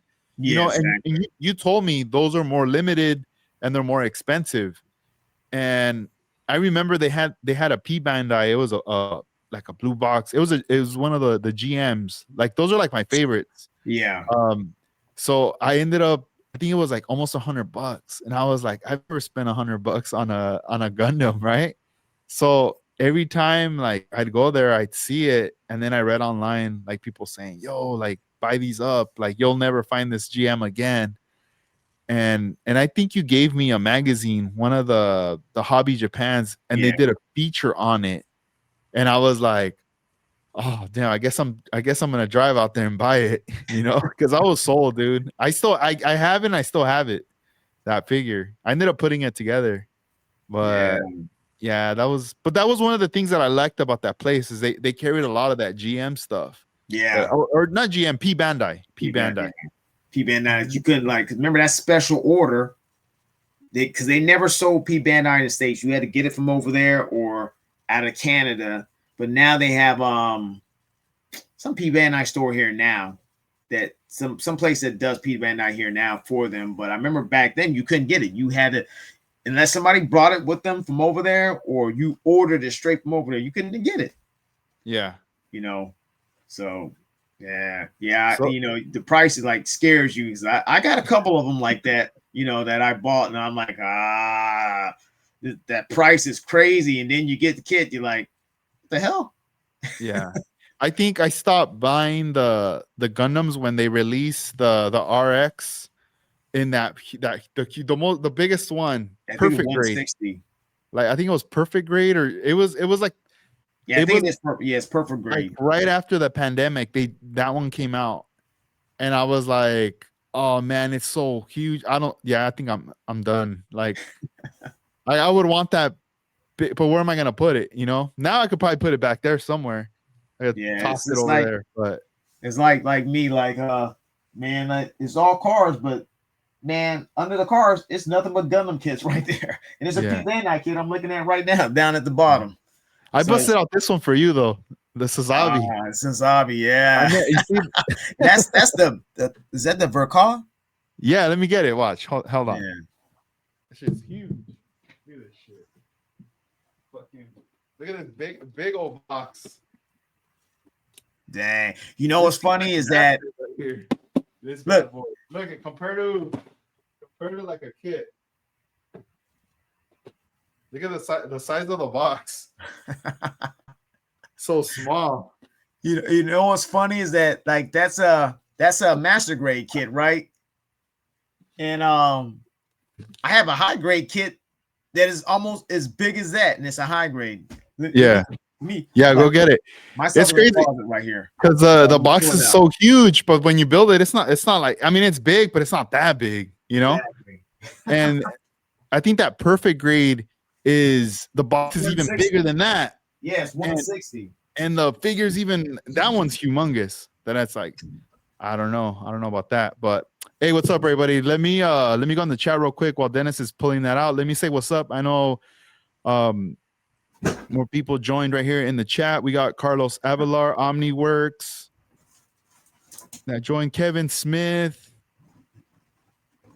Thank you guys for tuning in. And then also Slowly Models. We got Armando Flores, Model Car 1589, Juan Mesqua in the house. Also, let's see, Ike Molinar 2677 right there. You all right? Let's see. Right now, Dennis is gonna pull something out right here from the collection. What do we got? Right. So the one you had back there in the back is the Sazabi, and that's a master grade, so it's a bigger one. And remember, the regular ones are high grades, so they're smaller. So this is a high grade kit. Dang. Yeah, this is a smaller kit, but look how big this box is. That's big. Which one's that? This is the Virtue.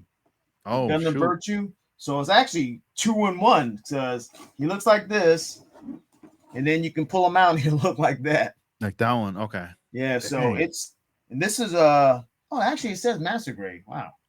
Oh, my bad. So this is a big box. Yeah. Yeah. Man. Yo, this thing is like brand new. Look, it's still sealed. Never even opened this thing. I remember it was at a store. He's like, hey, you want this? I was like, yeah, got it. And it's been sitting in the closet for 2 years.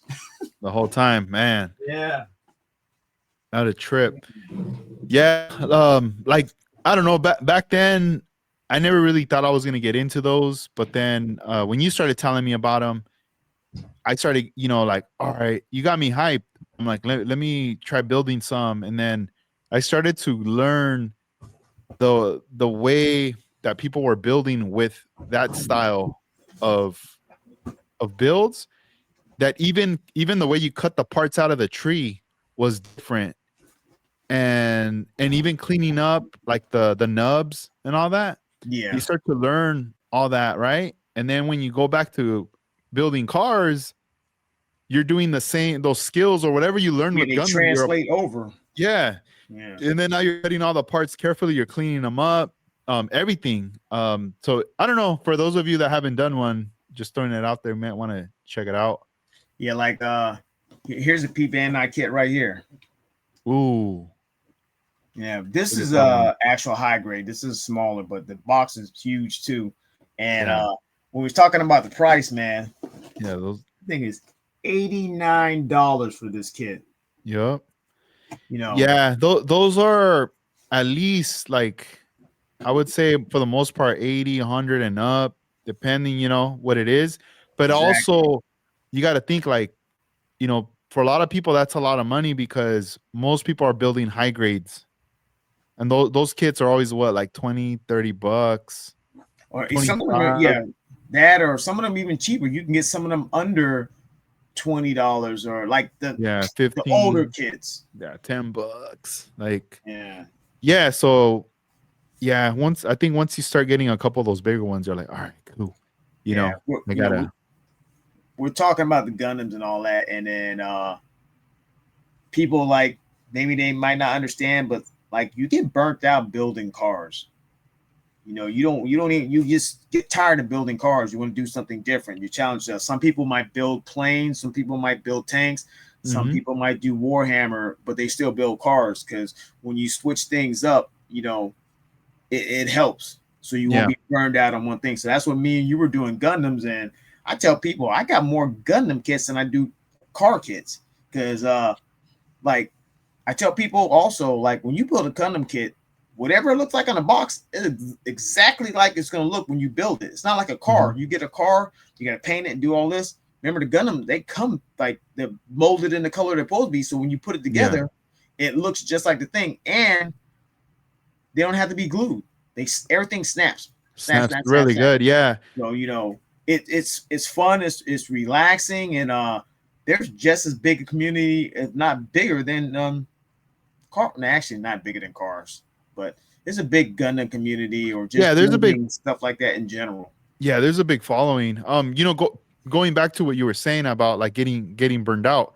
So when we were doing I did experience that because I was doing a lot of like fabrication to the models. I was starting to get into chopping the roofs and doing this mods here, sectioning, all these things, right? So I spent a lot of time. I might have had like 4 or 5 cars and just sharing the time, and everything was sanding. It got like boring for me. Like I like the excitement, the vision of like, oh my god, look what I'm. But I didn't go beyond that, right? I never really like built the car. It was just more like the body. So I got really burned out, Yeah, and even my fingers were getting sore from so much sanding. Eventually, I was like, you know what? I think what I need is something that's gonna just satisfy like my eyes, myself, of actually finishing something, right? So you're burned out, you grab one of these kits, you start snapping all the, getting all the clipping all the parts out, you're looking at the instructions, you start putting it together. And then if you really go deep, like 3 nights without sleeping or whatever, you'll finish it. And you'll look at it and you'll be like, oh man, this is so cool. Like look what I finished. And then when you start posing it, you start to imagine this, if this was like in real life, this would be as tall as a skyscraper, in real life. So you just getting that satisfaction of completing something. It's like, all right, cool. So exactly. let's say you don't want to do Gundams, right? But you still want to do a car. Well, that's why there's the snap kits or like the 132 scale, or it's just to get you, in that mood again of like that satisfaction of completing something from start to finish Exactly. without modifications, without anything, or even pain. Just snap it up together, and then you're like, all right, cool. I got that fulfillment done. Now let me go back to what I was doing back then. Yeah, you just get burnt out. You get burnt out in anything you do. You got hobbies, you'll get burnt out in any kind of hobbies. And from probably looking at all my stuff back here, it's hard to see if anybody can see in the background. I do a lot of different things. I just don't do models only. I even ride bicycles. Like everybody's like, oh, you just ride bikes. I said, no, I BMX, man. I go to skate parks, I ride and all that stuff. I know how to do all that stuff. And people don't know I know how to do that stuff, but I do that. And then I collect 164. There's a lot of 164s in there. And I had sat here and looked at all the cars I had. And I just thought about how much money I have just in 164 alone, and it's crazy. And I keep buying them all the time. Like you get them too. It's like it's a hobby within a hobby, because you get bored doing one thing. So you jump around. Like I have so many different hobbies. It's crazy. I don't even know how I keep up stuff. I buy comic books. I used to collect comic books when I was little, and I still have some from then. So I still go to comic book stores all the time and look in there and see stuff and get buy comic books here and there, or like 164s, or like Edgar now. Like we do the cartoon things. Like Dang. I've been getting cartoons since they first came out. Like, yeah, see, here they are. Man, it's just something. Like, you were like this. You're like, hey, Edgar, and then you just went like that, and you had this like hanging from your jacket. You're like, hey, dude, I got what you need. You want this man. one? I got this one too. We got the JDM or the Lowrider, bro. Which one you want? I got a package deal, 2 for the 20, man. What you got? Damn. Yeah, bro. it just Hey, this is all your fault. You got me hooked on these things now. I didn't even think I was gonna start buying these things, but I'm gonna tell you guys that are listening, if you get one of these, whatever car it is, once you get one, that's it. You're gonna want to get them all. The yeah. JDM. And I got a lot of them. I got a ton of those things. I go looking for them all the time, and it's just something different. Like I said, everybody has different things they like to do besides modeling or whatever. Everybody got different things they like to do. You know, some people like collecting shoes. You know, they're big sneaker junkie. People like collecting hats and stuff like that. You know, it's whatever makes you feel good or whatever, and you do because, like, I do lowrider cars. Nobody knows that I've been in the lowrider game for real in real life for a while too. I don't have a car now because it got smashed, it got T-boned. But I've been in. I used to be a part of OOS. I used to be a member of OOS until my car got wrecked and I had to get out of it. But I still go do the car things all the time now. Like when I come out see Edgar, I'm either out there at a car show, lowrider show, or something like that. But you know, I've been riding for a while. I've been riding since the 90s and been in clubs and stuff like that, doing shows, going to Las Vegas super shows and all that stuff. And so I know people here and there. And so that's another thing that translates in doing the models because, you know, I've been around the cars for real, did the stuff like that, go to the shows, meet the people, have a good time. You got your family, your lowrider family and stuff like that. So, and that gets pricey too, you know, because doing a real car is not cheap. And like, here's a picture of me with my Cadillac, and you can see the OOS plaque right there. So, you know, I've been doing that. You know, that car got T-boned and wrecked, and I kept the rims off it, and I got my hydraulics still. So it had a 3-pump setup, all chrome setup in it. Those are gangster wire wheels, anodized Lakers purple. And I still have those rims sitting in my unit downstairs with my pumps. And my switch panels out there is has purple diamonds on the end of it. So it gets pricey, but I love riding. That's why I love like a car enthusiast. I like all kind of stuff in cars. You know, I might not like certain classic cars, like those old ones, but I can appreciate them, you know. And then, you know, it goes into your hobbies, you know, you don't do it no more. So you start doing a little bit smaller things. But like I amassed a crazy collection, stuff on the wall right here, stuff you can't see. Like there's a display case with 108 cars right here. Damn. You Yeah. know, I didn't think I was gonna be able to fill it up, and as soon as I got it, I filled it all the way up. I got cars sitting in boxes because I got nowhere to put them at. So I just leave them in the boxes. And my closet, I got shirts. Well, it's full of models and shirts in there, but also my Hot Wheels are hanging up on not Hot Wheels, my mini GTs and all that are hanging up on the thing like they're on clothes hangers. So it's just the hobby, man. You get immersed in it, whatever. You got different things you like to do. I like to do a lot of stuff.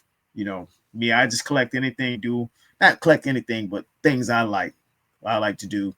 And I just do it, man. Like you said, I got posters hanging around all up here. I go to MegaCon. Over here, we got MegaCon. And San Diego, they got like Comic-Con and whatever.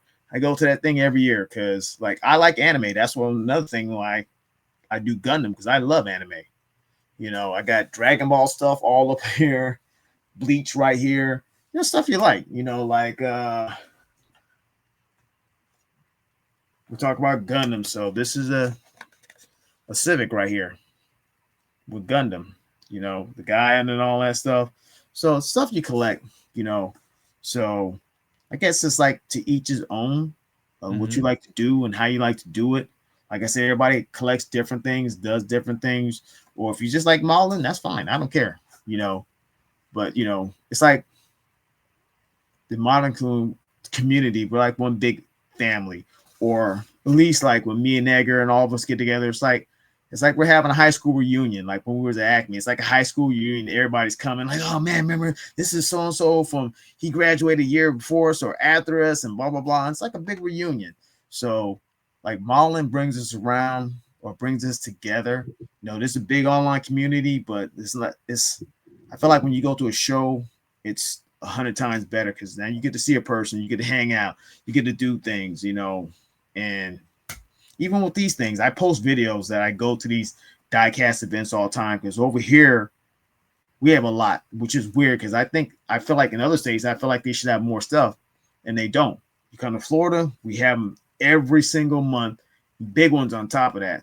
You know, I don't know why they don't do like a bigger convention down here, but we have a lot of stuff here, and we don't have nothing like a Pegasus. I have a small model store I go to get all my stuff. I've been going there forever, and the owner of the store, they've been the owner since the 60s, which is crazy. Wow.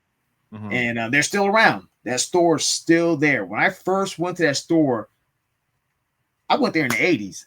The late 80s, somebody brought me there. I was with a friend. He was doing train models, and we were in school, and his dad took us there.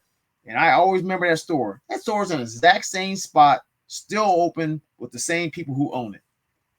You know, and that, which is cool because you know how many model stores are closing down, mom and pop businesses. This is two brothers that own it, and they've owned it ever since then. And it used to be a grocery store back in the 50s, and they used to go to that grocery store, and they end up buying the store, and they turn it into like a hobby store.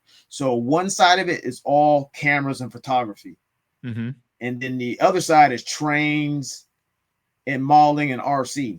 So it's not like a gigantic store, but it's a good size, and all the model stuff is in the back.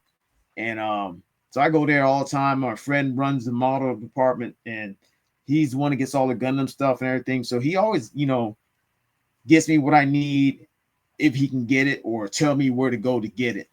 Yeah, and that's dope. You need to do a video like going out there, showing us the store. You know, like I got a small clip with Chester in there. And I'm like, who is this guy right here? You know, Chester, I'm into seeing the pictures, but Chester, he was just here this weekend. Me and him was hanging out.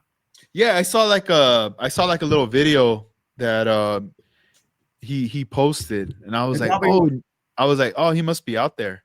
Yeah, it probably was not in the store quickly. I just seen the video today and had me laughing because I thought he was taking a picture, but he had the video, and I'm just like posing like we're taking a picture. I was like, oh man. So I took him to some diecast things because he likes going to that stuff too. Oh, nice. So, yeah, he's into that. Yeah, I wanted to show you this. I had him back there. I've been meaning to put him up on my back wall, but I haven't had a chance. I don't think I got room, but I'm just gonna bust it out. Check it out. It's like some skateboards. Nice. I'm gonna show you. I even have them in this baggie. So back when I was in high school, like late 90s, early 2000s, I would skateboard back then with friends and stuff, and we used to watch a lot of skate videos, and girl skateboards and chocolate skateboards were some of my favorite like skate teams or whatever, right? But for a long time, then I stopped doing that, you know, I got into other things or whatever. But then I went through a little phase where I started collecting like certain skateboards, right? So I ended up finding this one at a store some years back. Look at this. Check that out right there. Looks like my car after it got hit. So this is obviously a 59 Impala four door, and this was from their Crash series. So right here, you'll see these are all the decks that they had released, all crashed cars, right? But when I saw this one, I was like, oh man, it's an Impala 59, right? I got to get this one. So I bought this one. Haven't even opened it. Still has the plastic to give you the sticker. And then this is skater Vincent Alvarez. He's from out here from LA. So I was like, I gotta have this board. One day I'll have it up on the wall. But this is like another like a piece that I keep, you know, and with no plans of selling, you know, just like you said, like having something to collect. And then this is another board right here. Check this one out. I like this one right here. Oh, it is nice. It's like a formula car. Yeah, this was pretty cool. This kid's also from out here from LA too. Stevie Perez. Pretty cool. Pretty cool graphic right there. And then let's see. This last one right here. I got this one cheap. This one was like $35. It was like they were trying to get rid of it. I guess nobody wanted this car. Look at that one right there. So like that old, like, well, I look like an old German car, like old Duesenberg or something. I don't even. yeah, bro. So I was like, I gotta get this. And I got one more. You could see it in the back corner. It's up there. It's like Okay, next like to that green one. Yeah, it's a Range Rover, but that's the last one I skated back then. Or when this series, I guess, was dropping during that time. That was the first board I bought. Then later I was like, yo, I gotta get these other ones, and they're hard to find. I can't, because these were printed a long time ago. But yeah, those were like another thing aside from I haven't bought any boards lately, but for modeling, I'm like, oh man, I gotta get this right here. I wanted to ask you, Dennis, as far as let's go back to the cars real quick. Let me pull this one up. Bam. Tell us about this car right here. That's that Aoshima. Where's it at? Oh, it's right here. Bust it out. Nah, it's the box. So this one here, the Fair Lady Z, the Aoshima. And so I got that kit and I wanted to build it because I like that. I like that I call it 240 or 280 or 240, something like that, because I've seen them like that. But so I got this kit because I really liked it, and I like it had a wide body kit on it already. So when I did mine, like the decals on the side, that's from the Liberty Walk GTR. And the wheels on there are from the Liberty Walk GTR as well. So they're kind of bigger than what came on the kit. And I try to stance it so they're like look like his stance. And even the decals on the windows, those are the Liberty Walk GTR decals as well. And that's another Gundam paint on the car as well. Those cars are easy to put together because they're like curbside because they have no motors in them. Mm-hmm. So, but I try to detail it out as best I can. It even has I got them from you. There was a zoom on like the photo west, the emblems that are like stickers. Oh yeah, the metal stickers. Yeah, so that's on there also. I got them from you. He had that Fair Lady Z set, so I got those from you to put on that kit too. Yeah, the interior. What color is that? It looks like a really nice, like orange, kind of tan, kind of color. Yeah, it's like an orange. I was trying to get it like that baseball mitt, like that orange, like baseball mitt looking thing color. I try to get it like that kind of tan leather, that orange leather baseball look. That's what I try to get it like. Yeah, it looks good, dude. I like it. Yeah, it really stands out. Right there. It's good when you can work with bare metal foil good because you can see it around the windows how I did and everything. Yeah. So I'm glad I know how to work with bare metal foil pretty good. And then the red roll cage too. I can see a little bit of the red from this I angle. wanted it to pop. I wanted it to stand out in there. So if I made it brown or whatever, you wouldn't see it. If it's black, it'll look weird. So I wanted it to be red. So when you look, you're like, bam, it sticks out. Yeah. Red complements it because sometimes you see other cars and they put like a yellow roll cage or a white one, it's something that stand out. But I feel like the red was like probably the number one good choice right there. Yeah. What award is it? IPMS? What I can't really read the space. Yeah, it's Space Coast IPMS. Yeah. That's cool. Yeah, Space Coast IPMS. Like if you see a little blue thing in the back of it, that the Prelude's sitting on that. That Prelude I got is sitting on that blue thing. Yeah. Oh, dope. And then one of the last photos I have here is your Honda Civic right here, which is another Gundam color. Yeah, hey, you might want to have to build like an RX-7 or something like a Gundam and just bust them out right there, dude. If everything works out right for Christmas, I'm trying to get this because I have it right here. It's a Cassatria. That's a big kit too, but they made this even bigger one.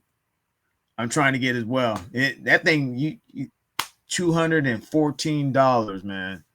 The thing is Yeah. huge. I think I sent you a picture. That box is huge, man. It's like I looked at it and it comes fully LED'd already and everything, man. I was like, I'm gonna get that. I'm gonna do it up. Yeah. On this Civic, whose wheels are those? Those are Gavin's. Gavin's. Okay. Yeah. Yeah, those look nice. I like how they're sticking out. Yeah. The So I fence try to up make it there. like the 90s style.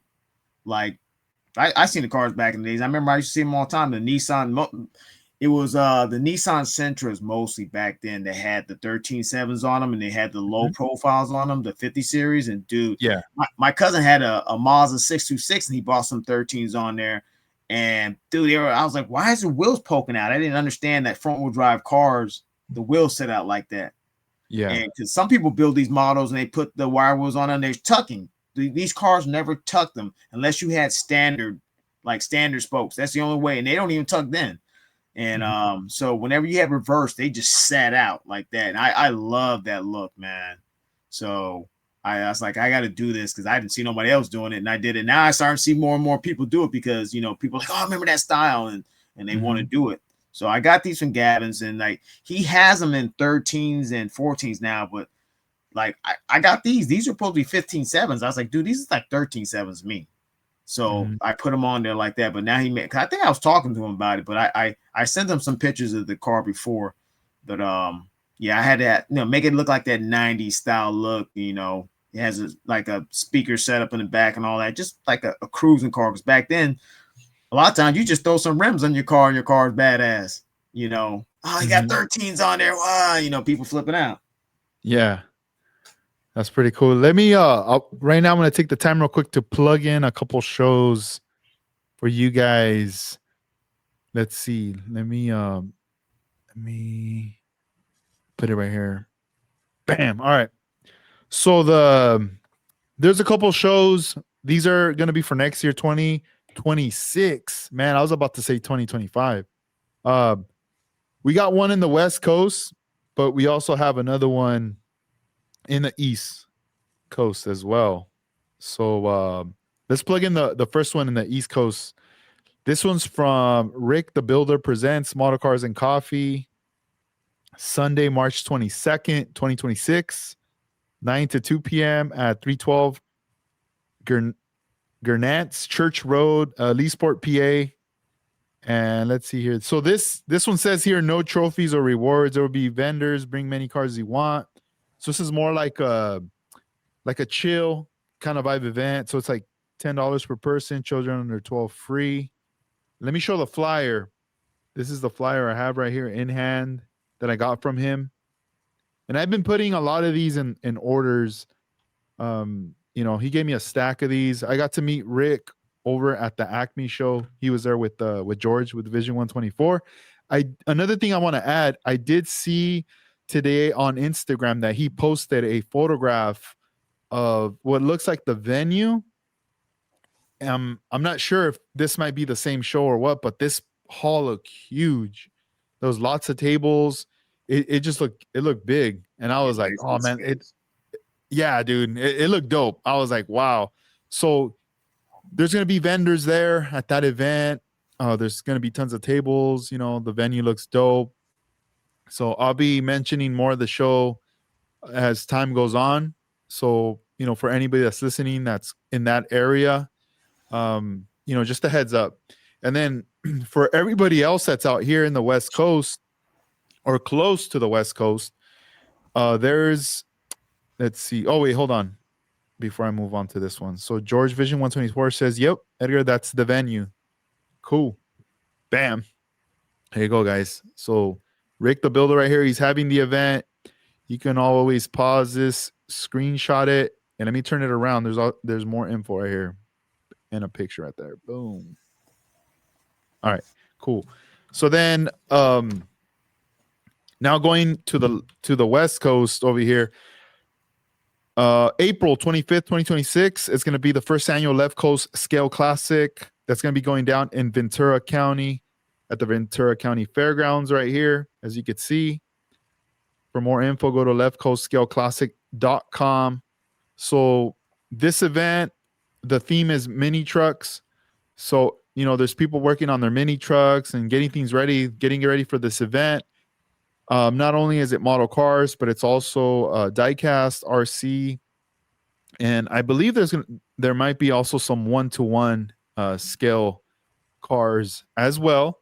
Uh, but like for us that are going to be going there, bringing up models and stuff like that, or even your diecast, I know Juan Amezcua likes to mix it up. He likes to bring the 164 model cars, and also even some of the custom cartoon cars that he's been busting out with as well. So, this show's going down April 25th, and we're going to keep promoting that more and more as we move on, to next year. This year's already, this month is done. Next month's going to be done, and that's it. We got to be looking forward to these newer shows, and it's going to be an exciting time, man. Lot of stuff. Dennis, are you planning to come out to this show, the one in Ventura, I'll be there. the mini truck show? Yes, I'll be there. All right, cool, nice, man. Yeah, some of the guys from Hawaii are going to be coming down as well. Big Dad's Garage, Ryan, he's also coming down, and maybe some of his homies too. Some of the guys that build models out there from Hawaii will be coming down, and we're gonna do our best to promote it. But at the same time, I also want to work on a mini truck as well to for the theme and all. I'm just excited to see what kind of cars. Have you decided on what you're gonna bring? Me? Mm-hmm. Oh yeah, I got 2 builds I'm trying to bring for the mini truck theme, besides my regular stuff that I can bring out there that never been out there. But I'm trying to finish a truck and a van to bring Nice. out there. So yeah, those are the things on the plate. Plus, remember, the weekend after that is a SoCal Open. Yeah, how's that gonna work out for you? Are you planning to stay long enough to go to SoCal Open? Yep. Oh, nice. Yeah, because I remember last year. No, or was it last year or Nah, it was like it was a couple of years ago. Wasn't it 2 years ago when I was out there for SoCal when you Open? were out there? Yep, you Yeah. came out. Mm-hmm. Yeah, so then like Armando asked me about it. I told him I was gonna come to that. He's like, "You're gonna come to SoCal Open?" I was like, "When is that?" He says the weekend after that. And I was like, "What?" Mm-hmm. I was like, I don't know. I'll see. So for right now, as far as I know right now, I'm gonna be out there from one show to the next show. Oh, nice. Yeah. I didn't tell nobody. Nobody knew, but he knew. I told him. Then I was like, because I wasn't sure. Then I was like, you know what? Now everybody knows. Yeah. Oh, that's cool. Yeah. Oh, yeah. That's what's up. So yeah, also, because remember he's doing that presentation at SoCal Open. So I got to do that card too. Yeah, the Beatles. BW. Yeah. The BWs. Yep. So yeah, here's mine right there. Which what brand? That's the Tamiya one. It's this 60, one right here. What is it? 66. Yeah. Yeah. Yeah, because like when I went to the model store, my friend Miguel that works there, and I asked him what's the best one, because like Revel has one also, and he's like, don't get the Revel one, it's garbage. He said the Tamiya one's the best one to get, so I got it. So I got some plans for it, trying to make it. I've been looking at some pictures and stuff like that because I never did one, but I always like VWs, and been looking at some pictures. I got to get some rims 3D printed because the rims on there are just not going to work. I'm not trying to make it stock, but I'm not trying to go crazy with it, but I want to look nice. I already had the paint. I got some splash paint to paint it with because I got some, like when I'm talking with Sam, I just buy random colors because I'll look and you'll have an idea like, oh, this will look good on this build or whatever. And so I got some paint from him like about a year ago, maybe 2 years ago, or I don't even, he did last year or the year before that. And I was like, I want to put this on a bug because I was looking at some pictures and I found it like something similar to that. So I already have the color for that in mind. So now I just got to get some of the other stuff. I've been talking to Armando about some stuff. They've been sending me pictures and we've been conversating about it and everything. So look forward to getting that finished. and then doing the mini truck stuff for the other show, and probably bring my old truck that I've been bringing around because they seen that at the NNL West when I was up there, and they really like that truck, So I might bring that one too. I only can bring six, so I got to figure out what I'm gonna bring. So Yeah. my carrying case only can hold six cars. Yeah, No, that's good. Yeah, I remember being a little worried, about like, oh, well, what models or what am I going to take to the show, as far as a carry on for the Acme. And at first I was telling Armando, oh yeah, I think I'm only going to take like two cars, maybe one, like, and he's like, damn, that meant like that's that's nothing. yeah. So then I was like, you know what? Let me do a test fit in my backpack. So I started, putting in the boxes, the cases in there to see how many I could stack in there. And he kind of broke it down. He's like, yeah, just stack them in there, put on the backpack and then just put it under the seat and you're good. I You don't got to can't do worry about them tossed in the backpack and all that. So, um, ended up fitting, I don't know, I think 5 models fit in there or 6. I can't remember right now. But I was like, cool, that's it. That's as far as I'm gonna fit in there, and we'll go from there. And yeah, it managed to fit. Everything worked out. Yeah, remember I sent you those pictures of the containers that I got that remember it was Hmm. the Hobby Lobby, and I think my stuff is still packed up from the show. I think the only thing I pulled out was the 60 and the Civic. I took both of those out, but all the other cars are still sitting in that thing. It's like it also becomes storage. Hmm. So I'll just leave stuff in there. So then when I go to shows, I'll just pull out what I don't want, set it on the counter, and put what I want in there, and then take it to Yeah. show. And like that backpack thing scares me because I feel like the things are just gonna toss around. So remember, I showed you mine, man. Mine goes under the seat right in front of me in the airplane. So I'm looking at it the whole time, making sure I bring it through security. I wash Yeah. them. Yeah. Remember that time I came out there for the first NNL West and I told you the lady threw the whole thing through the line, and then we had to do Oh. some surgery in the room when we was in the room Yeah. as a Yeah. fix the model. So Dang. I watch Yeah. it all the time now. I tell them, hey, these are models, blah blah. You don't have to open it, or I say, Yeah. look, just see through. You can see right in there. No, yeah. I remember yeah, like that one time we went down there and you were working on your build and then I had to finish that Yeah, Bel Air yeah, that's right. You had because the display and everything it too. wasn't done. I had a display with lights. I think I still have the display somewhere. I have to look for it. I know I didn't throw it away. I kept it and I gotta find it. But I remember at that time I focused a lot on that car, like shaving stuff off and Yeah, whatnot, right? But I put so much pearl in it. Like I shaved off the emblems and all kinds of stuff, right? But I put so much pearl in it that when I ended up, clearing it and everything, a lot of that stuff popped up again. and, and I was like, oh man, this sucks. I think And you had a you were didn't you sand it down when we was in a room or something like that? You had all the sandpaper and you because you showed me how to do the sandpaper. You're like, hey, do it this way. You go in and oh you're yeah, showing it yeah. to me. Yeah, I remember with the God hand Yeah, pads. And then the wheels too. At the time, I didn't have any like nice looking custom wheels. I just was like, I'm just gonna use whatever came from the box, like box stock wheels. And I remember setting it up and I was going like, wow, like it looks ugly. Like I'm trying to go for a show car look, like with house of color paint, show clear, lights, all this jazz, right?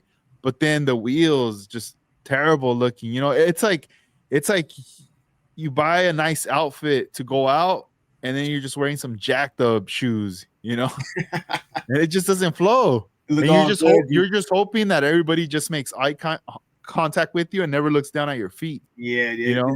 It's like those funny movies, and they look at you from the top, and they start panning down. And they're like, wah wah wah. Yeah, dude. I was like, man. And then like the show was done or whatever, and then time passed, and I finally got myself some proper like model house white walls. And around that time, I think I want to say Iceman was selling Cadillac like centers that Yeah, would fit those wheels. And now I had a really nice custom. wheel with like a the rim and everything, like the centers. And I remember Armando and George Vision 124, they did a presentation and for Dead End. This was a while back out Mhm. in like towards Salinas area, and I couldn't go to it, but they were gonna go. And I remember giving them the wheels and was like, hey, uh, when you guys do this presentation for them, swap out the wheels and put these new ones on now. And they put those new wheels on. And finally, like I saw photos and like a video, I started seeing videos and I'm like, oh, there it is. Now I love the way that car looks, you know? So I never got to see the car in person with those wheels, just in videos and like photos. And now that was it, because I think that was like a gift, like that was like for me, like as part of the presentation, because everybody else gave a gift and it was like, bam. So I no longer have that car. Oh, okay, I was wondering. I was gonna say you Yeah, I still don't got have it that no car? more. Yeah, but it was a nice, like, I had fun with the car and everything. I learned from it, but if anything, the wheels obviously was like a big one for me that I Yeah, was like, oh that make man, yeah, that like makes or breaks the car sometimes. The right yeah, wheels, and then like I said, when I go buy parts when we're at the shows, and I try to get some wheels from JPS or whatever, I always like, okay, I need to find these wheels, or as soon as I get the wheels, I'm like, okay, I want to put it on this car. I have an idea I want to put on this car, or it might it can flip between a couple of different cars, but then I always have a like I want to do put it on this car. But it does make or break the car when you put the right wheels on it or you put the wrong wheels on it. Like, oh man, this car's badass. Those wheels just don't look right on there. Something like that. no, you're right, dude. It does happen like that. Let's see. Let me pull up a couple of comments here. This is Ryan from Hawaii. Says we should all get together in between the shows next April, so we have a big podcast collaboration. Yeah, Yeah. we could definitely kick it. We can You make remember when we we did that definitely make it before? happen. I remember we did. It was Me, you, Iceman. Remember, it was all of us. oh yeah, We during the did that. pandemic, we That did big like one. it was a bunch of us at the Yeah, same time. Yeah, we could do something, probably even in person too. exactly. Let me They're gonna see. come Then we out got or another whatever. one. This is BNG ones. He says, "What do you guys think about the red bottom chase cartoon? Do you have any?" Oh, let's see. Is he gonna bust out? Here it is, right here. Oh, let's see. There Where'd we you go. get that? I found It's it in in a. the store. Oh, I was gonna say because you got it in a bubble case and You everything. know what this? I just got this case this weekend. This is a Oh, Hot Wheels premium case. And I was at the show and I was like, I wonder if that'll fit my cartoon thing. But it's funny, I found like this is from series 1. So these are more rare than the ones that are out now. So these, even though the ones that are now you see everybody showing, this is from series 1. So they made less of these than they did the newer ones. And with this one right here is like I went to FYE and in one mall way in Tampa, which is 2 hours one way. And I didn't even know they were selling cartoons there. So then I know there's a FYA up here by me, and I told my friend, "Hey, go check that store out, man. They got cartoons over there." He's the same one I bought the pumps for. And he never went. So he never went to the store. So I went to the store, and I was walking around. I didn't see the cars, so I was like, all right, let me get out of here. So on the way out the door, they're sitting right there by the door. So I started digging through the whole thing, looking to see if they had anything, and right on the bottom was this red bottom. So I was like, oh my God, I can't believe I found this thing, man. And that's the only one I got. But hang. yeah, Look at yeah, what Juan says in the comment right there. yeah. Yeah, you see, he says there that red bottom. Yeah, so that's Crazy. the That's only one I cool. got. Oh man, that's a holy grail piece right now. Then right there Yeah, that's why I for the got that trip. like detector case on there. Uh-huh. Yeah, Yeah, I mean it's cool. I mean, why not? I think everything like that should have like some type of chase or something. yeah. I got a couple of different chases from other different brands. Like I don't have Mhm. nothing from Hot Wheels like a Super Treasure Hunt and all that stuff. And I'm like, I don't like those anyway. But like, as far as NO 64 tarmac and Kaido house. Like I got chases from them. Like Yeah. like the mini GT ones. Like I showed them to you. Like I sent you pictures of. Like I had no mini GT chases, and I finally got 2 of them, and it cost me some money though. But I got them. But they were in the wild, but wild Mhm. store. Yeah. You know, and also like when I was talking about like, so we could talk about it now. Like far as builds next year to bring to the show, whatever. And I forgot, like we was talking earlier, like I have my 63 that it's all chromed out. Like I don't know, it doesn't look like it's chrome from the thing, Oh, but there it's we like, go. We see the shine. Yeah, you yeah, sent me photos, and in the yeah. photos, I'm like, damn, like this is Remember? chrome. Yeah, I was supposed to get this is supposed to be done for the Acme show, and then the chrome never came. It came like 2 weeks after the show. So like this is something I want to finish, and like you can see the interior pan, some of it right there. So it's gonna be green and tan. And like I had already started painting the body, but I don't like the way it was coming out. So that's why I bought that whole other 63 when it was at the show to redo it. You know, people might like, why don't you just dunk it? I live in a condo. It's hard to do anything in here. Like I paint my cars in here because I got a spray booth right here, but I can't clear nothing in here because clear gets over everything. And I don't think some people don't understand that or know. They think it's just like the paint, but and clear gets on everything. You just spraying right here, everything in your room is clear. You know, Mhm. you get that mist over it, and then you get that dull shine. So I just have no room to dunk it anywhere. I can put it down there in my unit down there. I actually have some stuff to dunk it in. I did one car and I just never did it again because it's just so messy. And Mhm. so I just bought a whole nother body to redo it, but I kept all the parts and everything. Like here's one of the door panels on the side, and like my seats right here. Like if you guys can see it, like it's tan, but you can see the green lines in there. And this is one of the things I do. I don't see very many people doing them. I've done this because I found it in I think it was in a fine scale model car magazine back in the 90s or something like that. This is all thread. Everything on here is thread. So it makes the piping, if you can Oh see it. wow.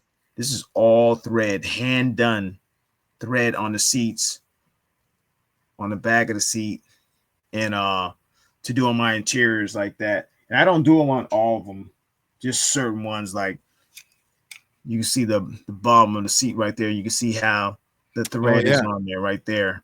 What a So trip. it the cool thing about thread is it comes in every kind of color. So you can match something or like accentuate the color with a different color. Like say if you had a blue and you put a red like thread on there to bring it out. And when you put the thread on there, it's easy because I use Elmer's glue. Use Elmer's glue because Elmer's glue dries clear. So when you put it, you when it's on there, it's all milky white. But when it dries, you don't see nothing. You see nothing, and they have everything on there. So that's something I learned back in the days. And if anybody want to try it, you know, it'll make you mad though. But when you get it done, it comes out right. Yeah, it looks nice. I've never seen anything like that. Yeah. So I learned that in like an old model magazine. I was just looking through one day. I was like, what? I'm gonna try that. So I Mhm. have which I don't even know where it's at. I have an Ultra Nomad. I did the whole interior like that, and people were flipping out. Like they like, how'd you do that? I said, that's thread. I learned it online. I mean, not online, and the magazine. They was like, you're Yeah. lying. So they started looking at it closely, and they're like, wow, I can't believe you did that. And I used to work overnight back in the days, and when I come home, like everybody's sleeping, I'm trying not to make noise. I'll sit in the garage. I had a little table in the garage, and I just built models in the garage until everybody got up in the morning, and then I went and took a shower and I went to sleep. Well, they were all gone all day. And then like when I come home, I just go in the garage and work on models. And like I don't know where my 64 is. I still have one of my cars from back in the days, my 64 AMT 64 I built. It's somewhere in one of these boxes around here. You know, like how you were keeping your original models, some of your original models from back Mhm. then. Yeah. And like that 64 is like probably the only one I have from well, actually, no. That Ultra Nomad, when that Ultra Nomad kit first came out, I think it came out like in the late 90s, early 2000s or something like that. I built that kit, I slammed it, did all this work to it, and I put it in that model store I told you I go to. And I used to go on there and see what they said about it. And then they told me, hey, yeah, some people came in here pretty pissed off. I was like, why? Because they bought that kit. And he said, I told them when you do this kit, it's not gonna look like that. He did everything. They thought all that stuff came in a box the way I did it. So it had 415s in the back. The tailgate, I opened the tailgate. It's first time ever, second time I hinged something, and it's garbage now if you look. But they were mad. They returned the kit because it didn't look like the one I built. So that kind Wow. of made me feel good back then. And like they really liked it. They bought the kit and kind of find out. But he told him, he said, I told you that it's not going to look like this. So it was pretty cool to have, something like that happen or whatever. But I did thread on it back then like that. But I don't do them on every kit because not every car has that. But I guess you could use it as piping because every car has piping on it. That's interesting. Yeah, that's the first time I ever see that with the thread. I had never seen that before. Yeah, it works good, man. Any color, Elmer's glue, because it looks messy at first, and then when it dries, you don't even see it. You're like, oh man, this is perfect. Yeah, you're like, we're good. We're good right there. Yeah, where's that card? Yeah, you're not gonna sleep now until you find it. Because you know how you put them in boxes somewhere. Like you'll put it in a different card box. And then you never see it again. And then you start opening up. Oh, there it is. Matter of fact, I think it's under here. Go look for it. Yeah, I need to buy more of the cases, like clear cases to put the models in. Yeah, that's something that I need because that's what I gotta do too. Like I have some back here already with the cars that I finish and stuff like set up, but there's like a couple more cars that I'm gonna be finishing up. And I know I need cases for them so I could display them and, avoid getting any kind of dust on them. You know what? I actually found this car. It was right where I thought it was, sitting right behind the thing. Oh, let's check it out. So let's throw it on this thing right here. Oh, this is it right here. That's a Revell one, right? Yeah, and I built this back in the 90s, man. Wow. And on the turntable too, right there. Yeah, so I did the foil, and it's not the best thing. This is like when I never went to no shows, so this is just something I built at home, or whatever. And I'll show you the. Yeah, it's like keep it as is. Don't even alter it. Yeah. I was like, before you got exposed to everything else. So you can see the thread in the interior right there. Okay. So everything, the whole door panels, you can see the 15s in the back. Oh wow, yeah. That's cool. Pioneer. That's the first hinging I did. So, they were mad because like it didn't come like this. It's like a regular station wagon, like a Caprice wagon. Yeah. So I did all that, but yeah, you can see the thread in there. The whole thing is done. This is I think this is the first time I ever did the thread thing. So if you look, it's in the back seats, everything. So everything's done. The motor's not the best. Like this is,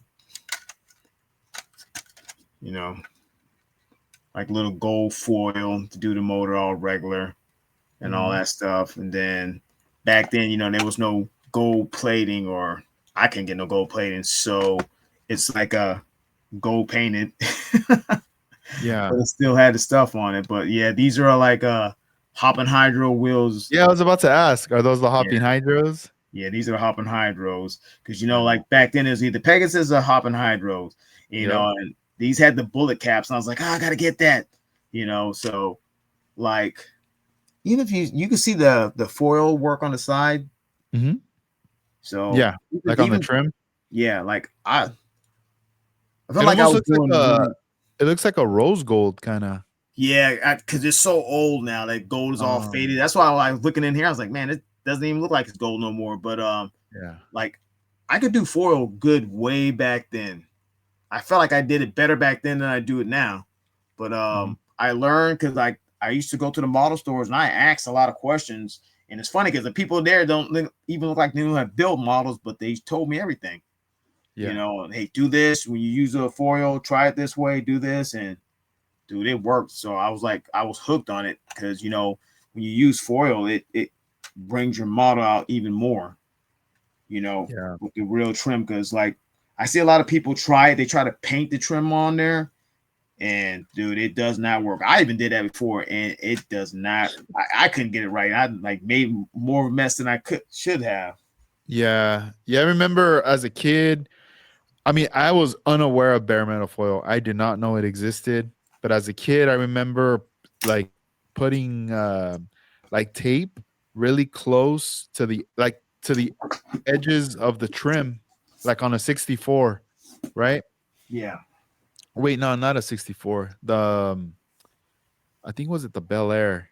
Um like the side trim, right? And getting a marker, like a silver marker, and being like, all right, I'm just gonna get the marker and I'm just gonna like paint the line across like the trimming, right? But I'm gonna go slow because I don't want to mess it up. But as I'm going slow, I'm pouring out more ink into it. So what's happening? It's like going underneath the tape, and I can't see it, and exactly. it's Till just you pull the tape smudging, out. and then I pull it, and then it's all right there, and I'm like, oh man, like you said, it's just more of a mess Even right there. even when I first started doing model cars, I didn't even know about bare metal foil. And they told me about it at the store. Are you using bare metal foil? I was like, what is that? So they had to go show it to me. They went and got it and showed it to me. And I was like, how do you use this? I never even seen it before. So they Mhm. had to explain it to me. And I was like, all right, let me get a sheet then. So I went home and tried it. Yeah, You know, went home and yeah, tried it, and I just got better at it. yeah. I'm gonna watch. Let me pull out a model right now that we're talking about this, and I'll show you. This is. I need to just go grab it, but this is the model where me coming back into model building and using bare metal foil for the first time, like on a model. But let me go grab it. Hang on. Gotta get this thing back here. Yeah, so hope you guys like this podcast. A little bit about me. You see all my crazy stuff back here. I've known Edgar for a while. You know, love building. Sometimes you get burnt out of building, man, because I get burnt out. And I think I do it to myself because I get all hyped up about it, building a car for a show, a contest, and I wait till the last minute to put it together. So I'm bad at my time, managing my time, bad at that. So it burns you out because I try to do everything at the last minute. You're all like burnt out trying to do that, and you stress yourself out trying to get your car done. Let's see. I'm back. All right. So let me. So th- so this is like I'm gonna try to set up the scenario. So when I started to get back into scale model building again, I always like to say it was like 2014, 2015. Went to my parents' house, was looking through all my stuff, and I had a box, and in that box was a 61 Impala. I think it was the Lindbergh kit, and I had it in there. I had a Tamiya, primer bottle, but not the big one, the smaller can. And I think I had like a Boyd uh paint can in there and some other like random stuff, right? That was like the last thing I bought when I stopped. So I stopped like early 2000s, like maybe 99 or 2000. I just completely stopped building models because my friends they were done.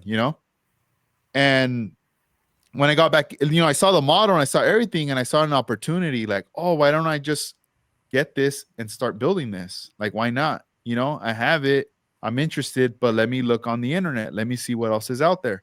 So I started doing all this research, and I started going on YouTube, and all that stuff. And then finally, I end up learning about bare metal foil, like on a video or whatever. And then I started to make a list of things I needed. I went down to the local hobby store. I ended up buying a sheet of bare metal foil, brought it out, and I remember them saying, "Oh, when you cut this, make sure you use the sharpest blade like a scalpel," right? And I'm like, a scalpel, like a surgical scalpel? So I ended up getting a scalpel and the blades and all that. I don't remember where I got it from, but I ended up ordering that. And then I remember like having my model, and here, let me bring it out. I keep talking about this, but let me bring it out. It's this purple one right here, the 61. So this 61, I painted it with Tamiya rattle can, the primer and the paint in purple, but I never cleared it. There's no clear on this. This is just the shininess or whatever. It's just the actual paint in purple or whatever. So I was like, all right, cool. Now that I have it like this, let me apply the bare metal foil. So I started cutting out like huge sheets, like parts, like pieces, right? Like a huge chunk almost covering the whole like car. And then I'd get the scalpel and I was like, oh, I'm gonna go slow. And I start cutting, then I'd mess up, take throw away the whole thing, get another big old chunk. I'm like wasting like the whole sheet, right? I finally like I get it down like the cuts and I'm like taking my time and I'm really happy with it, right? I get the sides, I get the back, like all these little areas where I thought, oh, I'm gonna really struggle with or whatever. And then the around the windows, and I stayed up late working on this car. Um and then I don't know, I just was like, all right, cool, it's done. I ended up ordering these hopping hydro wheels in the purple. I think I got these on eBay. They were selling these on eBay, so I got them thinking that they were gonna match the car, and they don't. It's like it's a different purple or whatever. But I thought, oh, cool. Oh, let me show you the bottom actually. And then it's just regular that's silver leaf from Tamiya rattle can. And then let's see, are the yeah, I guess the this wheel moves. Oh yeah, this one does too. So you could position it however. um and there's parts like up here, there's some chrome parts that go in here. I never glued them on. I think I threw those parts away. It's just a flat black interior.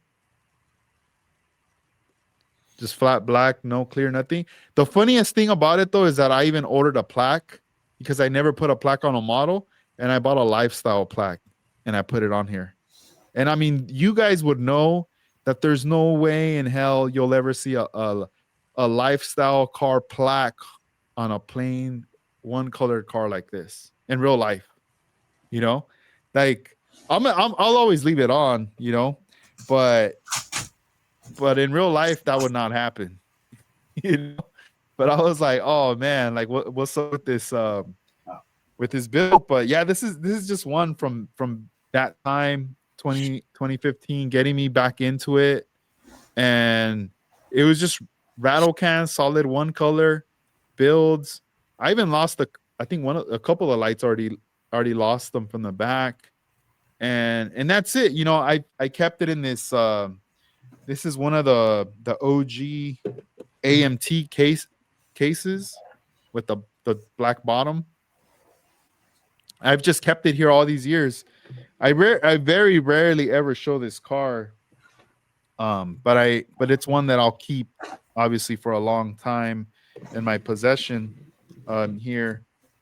But yeah, it's like builds like that from back then. It's where I go, wow, like where was my mindset at that time, or who did I know at that time? And this is way before I met Armando, Juan, Luis, anybody from Masterpieces, anybody from table scrapers down to scale, MCBA, like any kind of club that was out there. I didn't know anybody. I think remember that one club like Lords of Plastic, like there was just a lot of different clubs. I felt like when I was finally meeting people online and hanging out, starting to go to the shows, it was like I feel like the timing was good right there. Everybody was like, coming out with stuff and just moving forward to where we're at now, But nice.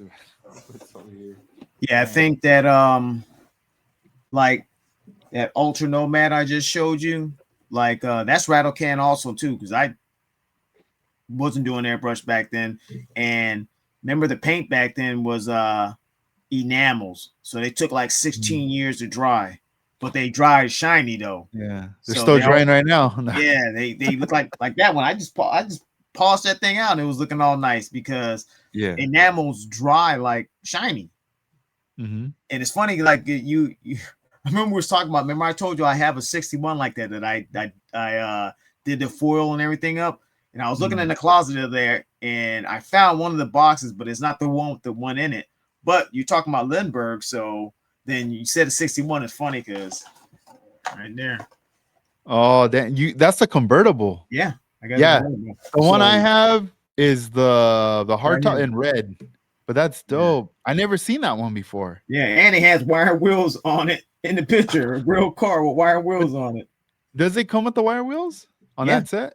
Yeah. Oh, They shoot. look weird Okay. though. They look Yeah. weird, but they come in here and so I got this Okay. and that's the Lindbergh one. I think AMT, yeah, I see you got the AMT red one. I'm looking at it right now.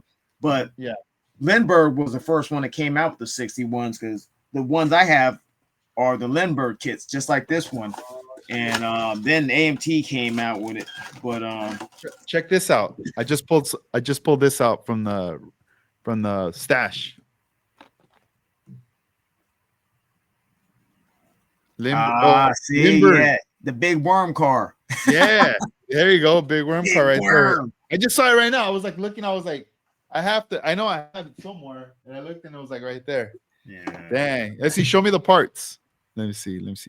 It's hard to see, but yes, you can see the wire wheels right there. See them? Oh yeah. Right on the kit. But they're That's like, cool. they're like, but back then they were like, oh, nice. But yeah. This is the part I'm missing on that one that I just showed you, the purple one. They look like little fins. I don't know what you call that. Yeah, part. they have them on there, but they suck in this kit, man. They're big. They suck. I think at the time I just didn't know how I was gonna put them on or whatever. Like as far as the glue or whatever, they felt like they're huge. So I think I just tossed them. I mean, now I think I'd have a good idea of how to like install them. I'd probably most likely drill in like a tiny little wire peg and drill a little hole and just insert it in there. Kind of like what we do with the side view mirrors. Yeah.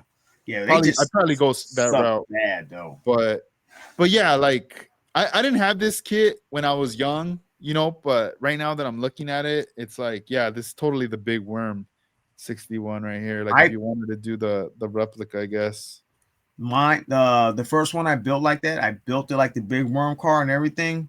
Mm-hmm. Like I don't have it anymore, but I built it like that, and it was baby mama drama back in the days, and she tossed that thing out the way. So yeah, it's gone. I came home, it's a trash bag out there. What are you talking about? Where's it at? Past that trash bag, all my models were in it.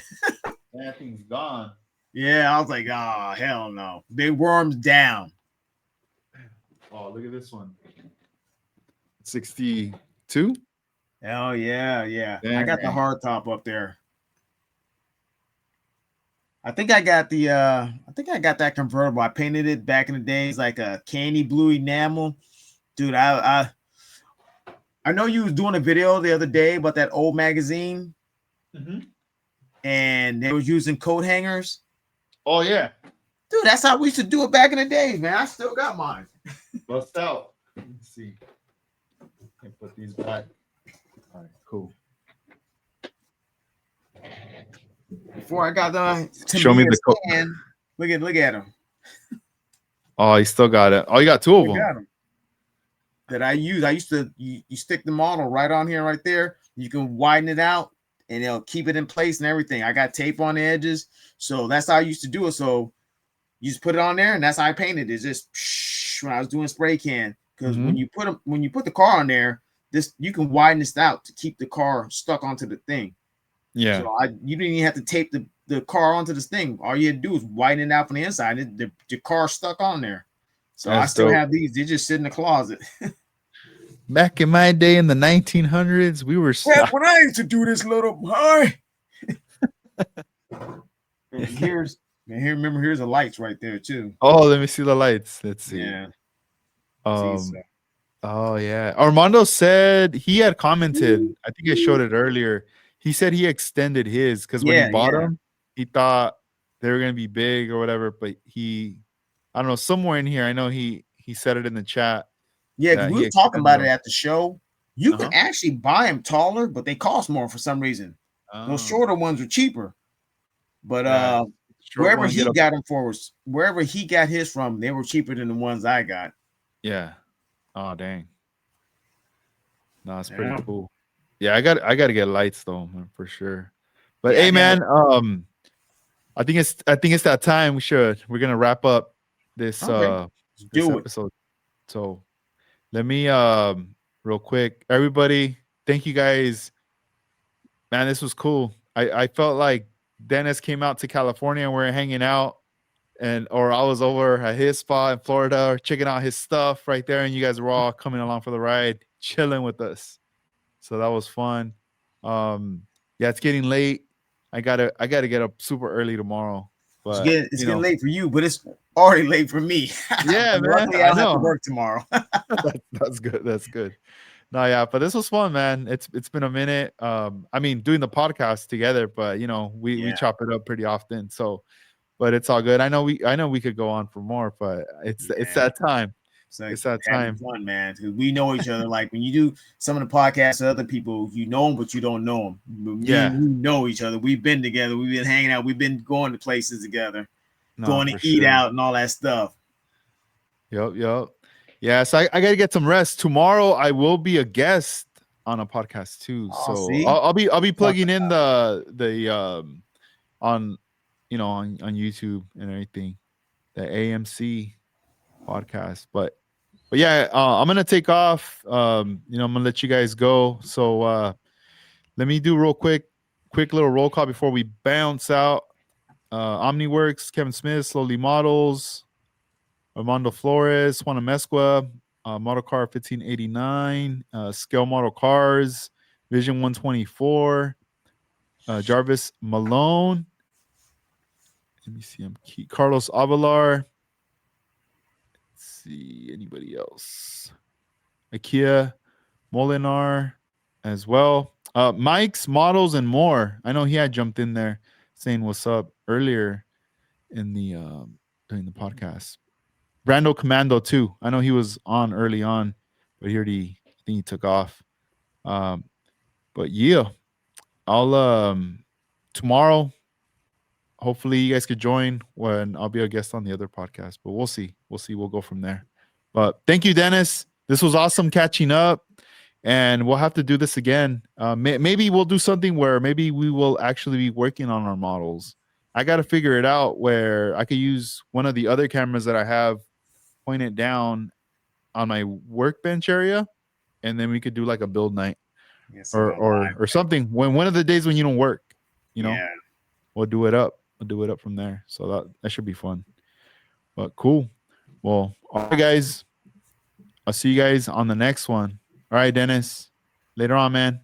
Take it easy. Peace Thank you out. everybody for watching and staying up, whatever. And let me give a shout out right quick. Let me Yeah, give a go for shout it. out to Eddie.